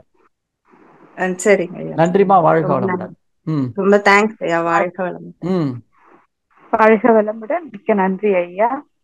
அடுத்து ராஜேஸ்வரி அம்மா அவர்களை கேள்வி கேட்க அழைக்கிறோம். அம்மா அன்மியூட் பண்ணிக்கோங்கம்மா. ராஜேஸ்வரி அம்மா, ராஜேஸ்வரி அம்மா அன்மியூட் பண்ணிக்கோங்க. வாழ்க வளமுடன். ஓகே, அடுத்து அமுதா அம்மா. அமுதா அம்மா அன்மியூட் பண்ணுங்க. வாழ்க ஐயா. புங்க இலையும் சாப்பிடலாமா? புங்க இலை என்ன ப்ராப்ளம்? இல்ல ஒண்ணு இல்ல, நீங்க ரணக்காலி இலைய ஒரு ப்ராப்ளம் இல்ல, ஒரு ப்ராப்ளம் உங்க இல்லையா. வீட்டுல புங்க மரம் இருக்கா? ஆமா ஆமா. ஆமா, உங்க வீட்டுல ஒரு மரம் இருந்தா உடனே அந்த இலையை சாப்பிட்டுருக்கீங்களா? என்னப்பா நீங்க? அம்மா, புங்க மரம் இருக்குல்ல, ஆமாய்யா, புங்க மரத்துக்கு கீழே போய் ஒரு 10 நிமிஷம் மெதுவா மூச்சு இழுத்து விடுங்க. சரியா. பிபி சரியாயிடும், இல்லைன்னா பிபி வராது. நல்லா இருக்கேன், ஆரோக்கியமா இருக்கேன். இருமா, நான் தான் சொல்றேன், புங்க மரத்துக்கு கீழேனா பிபி வராது. Okay okay. பிபி இருக்கிறவங்க இப்ப இந்த புங்க காத்த சுவாசிச்சா பிபி கண்ட்ரோலுக்கு வரும். சரியா. புங்க மரத்தினுடைய இலை இருக்குல்ல, ஆமா, புங்க மரத்தினுடைய இலைய 5 இலைய வந்து அந்த பூச்சி அரிக்காத இலைய தண்ணியில கொதிக்க வச்சு 1 டம்ளர் தண்ணியில கொதிக்க வச்சு 1/2 டம்ளரா சாப்பிட்டீங்கன்னா ரொமட்டாய்டு ஆர்த்தரைட்டிஸ், முடக்குவாதம், ஜாயிண்ட் பெயின் சரியாகும். ஓகே சரியா. புங்க மரத்தினுடைய பட்டை இருக்குல்ல, ஆமாய்யா, அந்த பட்டையை கொஞ்சம் வெட்டி அதை வந்து ஒரு 2-3 பட்டை துண்டை போட்டு தண்ணியில கொதிக்க வச்சு 1 டம்ளர் தண்ணி 1/2 டம்ளர் ஆக்கி வச்சுக்கிட்டா பைல்ஸ் சம்பந்தப்பட்ட பிரச்சனை சரியாகும். சரியா. புங்க மரத்துல வெள்ளை வெள்ளையா பூ வருதுல சீசன்ல, ஆமாய்யா, அந்த பூவை தனியா எடுத்து வேஸ்ட் பண்ணாம அந்த பூவெல்லாம் கீழே இருந்து எடுத்து வச்சு அந்த பூவை வந்து நல்லா வெயில காய வச்சு, சரியா, அந்த பூவை வந்து நெய்யில கடாயில போட்டு நெய்யில போட்டு வறுக்கணும். நெய்யில சரியா வறுத்துட்டு அந்த பூவை வந்து மிக்சியில பொடி பண்ணி வச்சுக்கிட்டு சரி, அந்த பூவை வந்து கஷாயம் பண்ணி சாப்பிட்டா இன்சுலின் ஸ்டேஜ்ல இருக்கிறவங்களுக்கு கூட சுகர் கண்ட்ரோலுக்கு வரும். நன்றியா. இதுதான் புங்க மரத்தினுடைய பயன்கள். போருமா? நன்றியா. சரி, வாழ்க நன்றி. வாழ்க வளமுடன். நன்றி ஐயா. அடுத்து சங்கர் ஐயா கேள்வி கேட்க வைக்கிறோம். சங்கர் ஐயா அன்மியூட் பண்ணிக்கோங்க ஐயா. வாழ்க வளமுடன் ஐயா. வாழ்க வளமுடன் ஐயா. உங்க முதல் கேள்விக்கு பதில் அப்பயே சொல்லிட்டோம். கேட்கல, எனக்கு கரண்ட் போச்சுங்க. வீட்டுல நெட் இருக்கிறதுனால டக்குன்னு கரண்ட் போச்சு. இது இறைநிலையோட சோதனை தாங்க. சொல்லுங்க.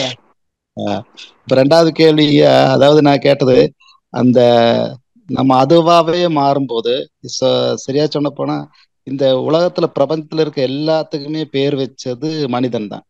அப்படி இருக்கும்போது அதுவாவே மாறும்போது அங்க பேர் இல்ல, ஒண்ணுமே இல்லை. ஆனா என்னமோ ஒண்ணு இந்த மாதிரிதான் இருக்குது, ஏதோ ஒண்ணு. அப்ப அந்த அதுக்கு வந்து பேர் வச்சது மனுஷர்கள்.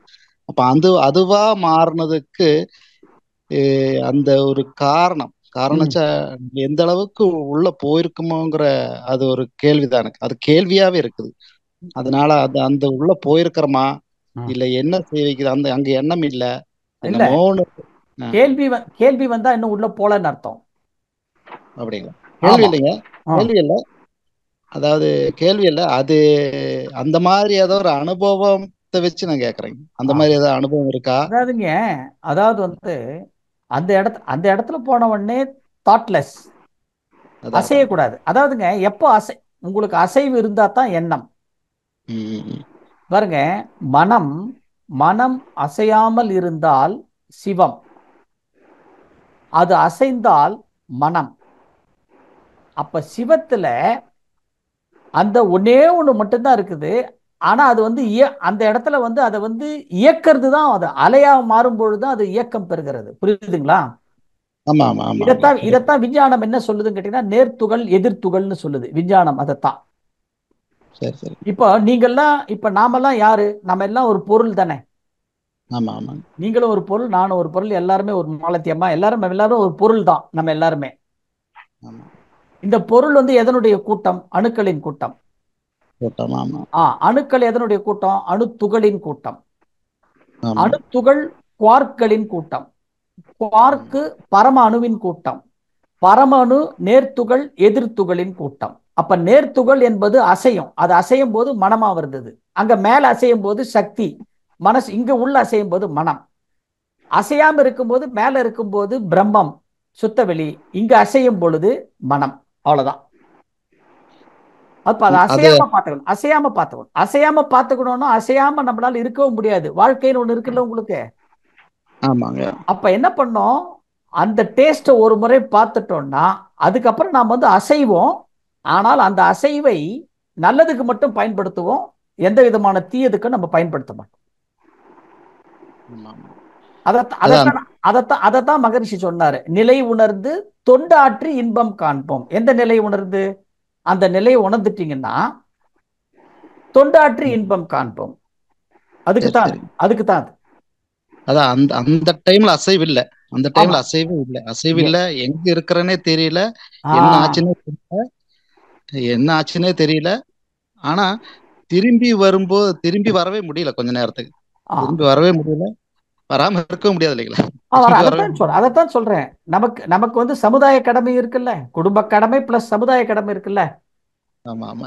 அப்ப நம்ம என்ன பண்ண, திரும்பி வந்துதான் ஆகணும். ஆமா ஆமா. அப்ப திரும்பி வந்தா தான் சமுதாயத்தோட நம்ம இது பண்ண லிங்க் ஆக முடியும். ஆமா ஆமா. அந்த ஒரு உணர்வு கிடைச்சது. அத பத்தி ஒரு இதா இருந்தது. கிடைச்சதுன்னா சந்தோஷம். அப்ப கிடைச்சிட்டுன்னு வச்சுங்களேன். சரி. அதைத்தான் வந்து பட்டினத்தார் ஒரு பாடல்ல சொன்னார், தனையால பரலோகம் சித்திக்கும் இது சத்தியமே. சரி. அப்படின்னு என்ன அர்த்தம்? இன்னொரு ரீஜெனரேஷன் இல்லைன்னு அர்த்தம். சரி. அதைத்தான் சொல்றாரு. அந்த சன நேரம் உங்களுக்கு அந்த உணர்வு இல்லைன்னு சொன்னீங்க பாருங்க. அதைத்தான் சொல்றாரு. மனையாளும் மக்களும் வாழ்வும் தனமும் தன் வாசல் மட்டே, இமைக்கும் செல்வமும் மயானம் மட்டே, வழிக்கு துணை எது ஈசனே, தினையாம் அளவு எல்லளவாயினும் நீ முன் செய்த தவம்னா நம்ம உயிரோடு இருக்கும்போது அந்த இப்ப அந்த ஜஸ்ட் திணை அளவோ எல்லளவோ நீங்க அதுல உங்களை எண்ணம் இல்லாம நிலைக்கு நீங்க போயிருக்கீங்கன்னு வச்சுங்களேன். அது வந்து தனையால பரலோகம் சித்திக்கும்னா நம்ம சக்தி காலத்துல போய் கரைஞ்சிடுவோம், திருப்பி ரீபர்த் கிடையாதுன்னு சொல்றது. அதுதான் அது உங்களுக்கு கிடைச்சிட்டு. வாழ்க வளமுடன், வாழ்த்துக்கள். இன்னொரு கேள்விங்க, அதாவது இப்போ நம்ம மனவளக்கலைக்கு முன்னாடி, இப்ப மாயாலோகத்துலதான் இருக்கிறோம். மனவளக்கலைக்கு முன்னாடி இருந்த போது மாயாலோகத்துல இருந்தோம். ஆனா அது என்னன்னு தெரியாம இருந்தது. ஆனா அந்த லோகத்தை விட்டு உள்ள வர வர வர வர அது மாயாலோகங்கிறது நல்லா நம்மளுக்கு புரிஞ்சுக்க முடியுது. ஆனா அந்த அந்த உலகத்துல வந்து வாழ்ந்துட்டு இருக்கிறோம். ஆனால் அதை விட்டுட்டு தான் நம்ம இப்ப இருக்கிறோம். அப்ப இதுல ஒரு ஆனந்தம் இருக்குது, இதுல ஒரு புதிய உலகமே தெரியுது, அதுல ஒரு ஆனந்தம் இருக்குங்கிறது நம்மளுக்கு இது போயிருச்சு. இப்ப இதுக்கு வந்து காலகட்டம் எடுத்துருச்சு, இத்தனை காலகட்டம் எடுத்துருச்சு. அப்ப இதுக்கும் கர்மாக்கும் ஏதாவது தொடர்புங்களா? நிச்சயமா. அதைத்தானே சொல்றேன். கர்மா தன்னுடைய வேலையை நிறைவேற்றணும்னா மாயையோட லிங்க் ஆகும். புரியுதுங்களா? சரி. இப்ப ஒன்னேன்னு மட்டும் ஞாபகம் வச்சுங்க சங்கரையா, நீங்க ஆத்மா முதல்லங்க. ஆத்மாவினுடைய நிழலு நாமம், நம்முடைய நிழல் புலன்களுடைய நிழல் புற உலகம், புற உலகத்தினுடைய நிழல் பிரபஞ்சம், பிரபஞ்சத்தினுடைய நிழல் மாயையினுடைய மொத்த உருவம் இறைவன். புரியுதுங்களா? இறைவன் தான் மாயையை படைச்சிருக்கிறான். இது வந்து ஒரு சைக்கிள். அப்போ நான் யாரு? ஆத்மாவினுடைய நிழல். நான் ஆத்மாவினுடைய நிழல் தெரிஞ்சுக்கிறது தான் மெய்ஞானம். அதுதான் நம்ம அந்த உணர்ந்துட்டோம். அதை என்னுடைய நிழல் புலன்கள் நீங்க போயிட்டீங்கன்னா எனக்கு கீழே என்னுடைய நிழல் சொல்லிட்டா நான் முதலாளி ஆயிடுறேன். அப்ப நான் என்கின்ற அதிகாரமும் எனது என்கின்ற பொருள் பற்றம் வந்துடும். அது வந்துருச்சுன்னா மாயை கூட நீங்க இருப்பீங்க, கர்மால மாட்டிப்பீங்க. அப்ப கர்மால மாட்டாம இருக்கணும்னா என்னுடைய செக்ரட்டரி புலன்கள் இல்லை, நான் ஆத்மாவின் நிழல் அப்படின்னு சொல்லும் பொழுது நான் வந்து ஆத்மாவை டிபெண்ட் பண்ணியிருக்கேன்னு சொல்லும் பொழுது ஆத்மாவினுடைய தன்மை என்னவோ அதுதான் என்கிட்ட இருக்கணும். புரியுதுங்களா? வாழ்க வளமுடன் சங்கரையா. அப்புறம் இன்னொரு கேளுங்க. ஐயா டைம் ஆயிடுச்சே. அதாவது மன்றத்துக்கு வர்ற ஒரு ஆளுக்கு நல்லா தியானம் பண்றாரு, அது எக்ஸசைஸ் எல்லாம் பண்றாரு. ஆனா ஆட்டோமேட்டிக்கா இது வந்துருச்சு, குண்டலினி ரைஸ் ஆயிருச்சு. அதுக்கப்புறம் இவர் சொல்றாரு எனக்கு ஃபுல்லா டயர்டா இருக்கு, உடம்பு பூரா டயர்டா இருக்கு, என்னன்னு புரியுது. இப்ப நான் சொன்ன சாந்தி கொடுத்துட்டேன். நான் கொடுத்ததுக்கு அப்புறம் அவருக்கு டயர்டா இருக்குது, தூக்கமா வருது, என்னன்னு தெரியல அப்படிங்கிற. அப்ப அதுக்கு என்ன பண்ணலாம்? ஜீவகாந்தம் குறைஞ்சிடுச்சு. ஜீவகாந்தம் குறைஞ்சிருக்கு. காயகல்பம் நல்லா பண்ண சொல்லுங்க, அஸ்வினி முத்திரை நல்லா போட சொல்லுங்க. என் நம்பர் ஆஃப் டைம்ஸ் அஸ்வினி முத்திரை போடுங்க, சரியாயிடும்.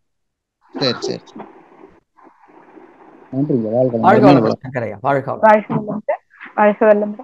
ஐயா அன்பர்கள் நிறைய இருக்கிறார்கள் ஐயா, அதான் நேரம் ஆயிடுச்சு. இன்னும் ஒருத்தர் பார்த்தா ராஜேஸ்வரன் இருக்காங்க, அவங்களோட முடிச்சுக்கலாமா? ஓகே. ராஜேஸ்வரி அம்மா கேளுங்கம்மா. வாழ்க வளமுடன். வாழ்க வளமுடன்மா. எப்படி இருக்காங்க அம்மா? எப்படி இருக்காங்க? எல்லாரும் சௌக்கியமா இருக்குமா? வாழ்க வளமுடன். உங்கள் வாழ்த்துக்கள் ஐயா. நன்றிமா. வாழ்க வளமுடன்மா. வாழ்க வளமுடன். பெங்களூர் பெங்களூர் மன்ற அன்பர்கள் அனைவருக்கும் பொங்கல் வாழ்த்துக்கள். சொல்றேன். அப்புறமா இந்த பாக்குற பொருளும் அதன்னு ஒரு பாயிண்ட் சொல்லிட்டீங்களே. ஆமா, கொஞ்சம் விளக்கம் சொல்லுங்க. பார்க்கும் பொருள் என்பது ராஜேஸ்வரி அம்மா. ஓகே. பார்க்கப்படும் பொருள் என்பது இறைவன். ஓகே. பார்க்கும் பொருள் பார்க்கப்படும் பொருளை வெளியில பார்க்க முடியாது, உள்ளதான் பார்க்கணும். அப்போ ராஜேஸ்வரி அம்மா என்கிற ஜீவாத்மா பார்க்கும் பொருள், பார்க்கப்படும் பொருள் என்கின்ற பரமாத்மாவை மனம் உதிக்கின்ற இடத்திலே, எண்ணம் பிறக்கின்ற இடத்திலே, பிராணன் உதிக்கின்ற இடத்திலே நிக்கணும். அதுதான் மெடிடேஷன். அந்த இடத்துல நீங்க நிற்கும் பொழுது அதுதான் சமாதி நிலை. அந்த சமாதி நிலைக்கு நீங்க போயிட்டீங்கன்னா பார்க்கும் பொருள், நீங்க பார்க்கப்படும் பொருளாகி அந்த பரமாத்மாவை நீங்க பார்த்துருவீங்க. எப்ப அந்த தரிசனம், ஆத்ம தரிசனம் கிடைக்கிறதோ, அந்த பார்க்கப்பட்ட பரமாத்மா பார்க்கும் பொருளாகிய உங்களை தனக்குள்ள இழுத்துடுச்சுன்னா சர்வம் பிரம்மமயன்னு சொல்ற இந்த பார்த்த பொருள் மறைந்து பார்க்கப்பட்ட பொருளே எல்லா இடத்துலயும் நிரம்பி இருக்கும். அதுக்கு பேர் தான் விஸ்வம், அதுதான் விஷ்ணு அப்படின்னு சொல்றோம். அதைத்தான் சொன்னோம். ரொம்ப கரெக்டா இருக்க, நல்லா இருக்க. அது உங்ககிட்ட பேசிட்டே இருந்தேன், யாருக்குமே லைன் விடுறதுக்கே மனசு இல்ல. சரிம்மா சரிம்மா. அதைத்தான் சொல்றோம். விஷ்ணு சஹஸ்ரநாமத்துல முதல் வரி கூட அதான் சொல்றான். எங்கும் நிறைந்திருக்கின்ற எல்லாமும் ஆகிய இருக்கின்ற விஷ்ணுவாகிய உன்னை வணங்குகின்றேன் அப்படின்னு சொல்றது அதைத்தான்.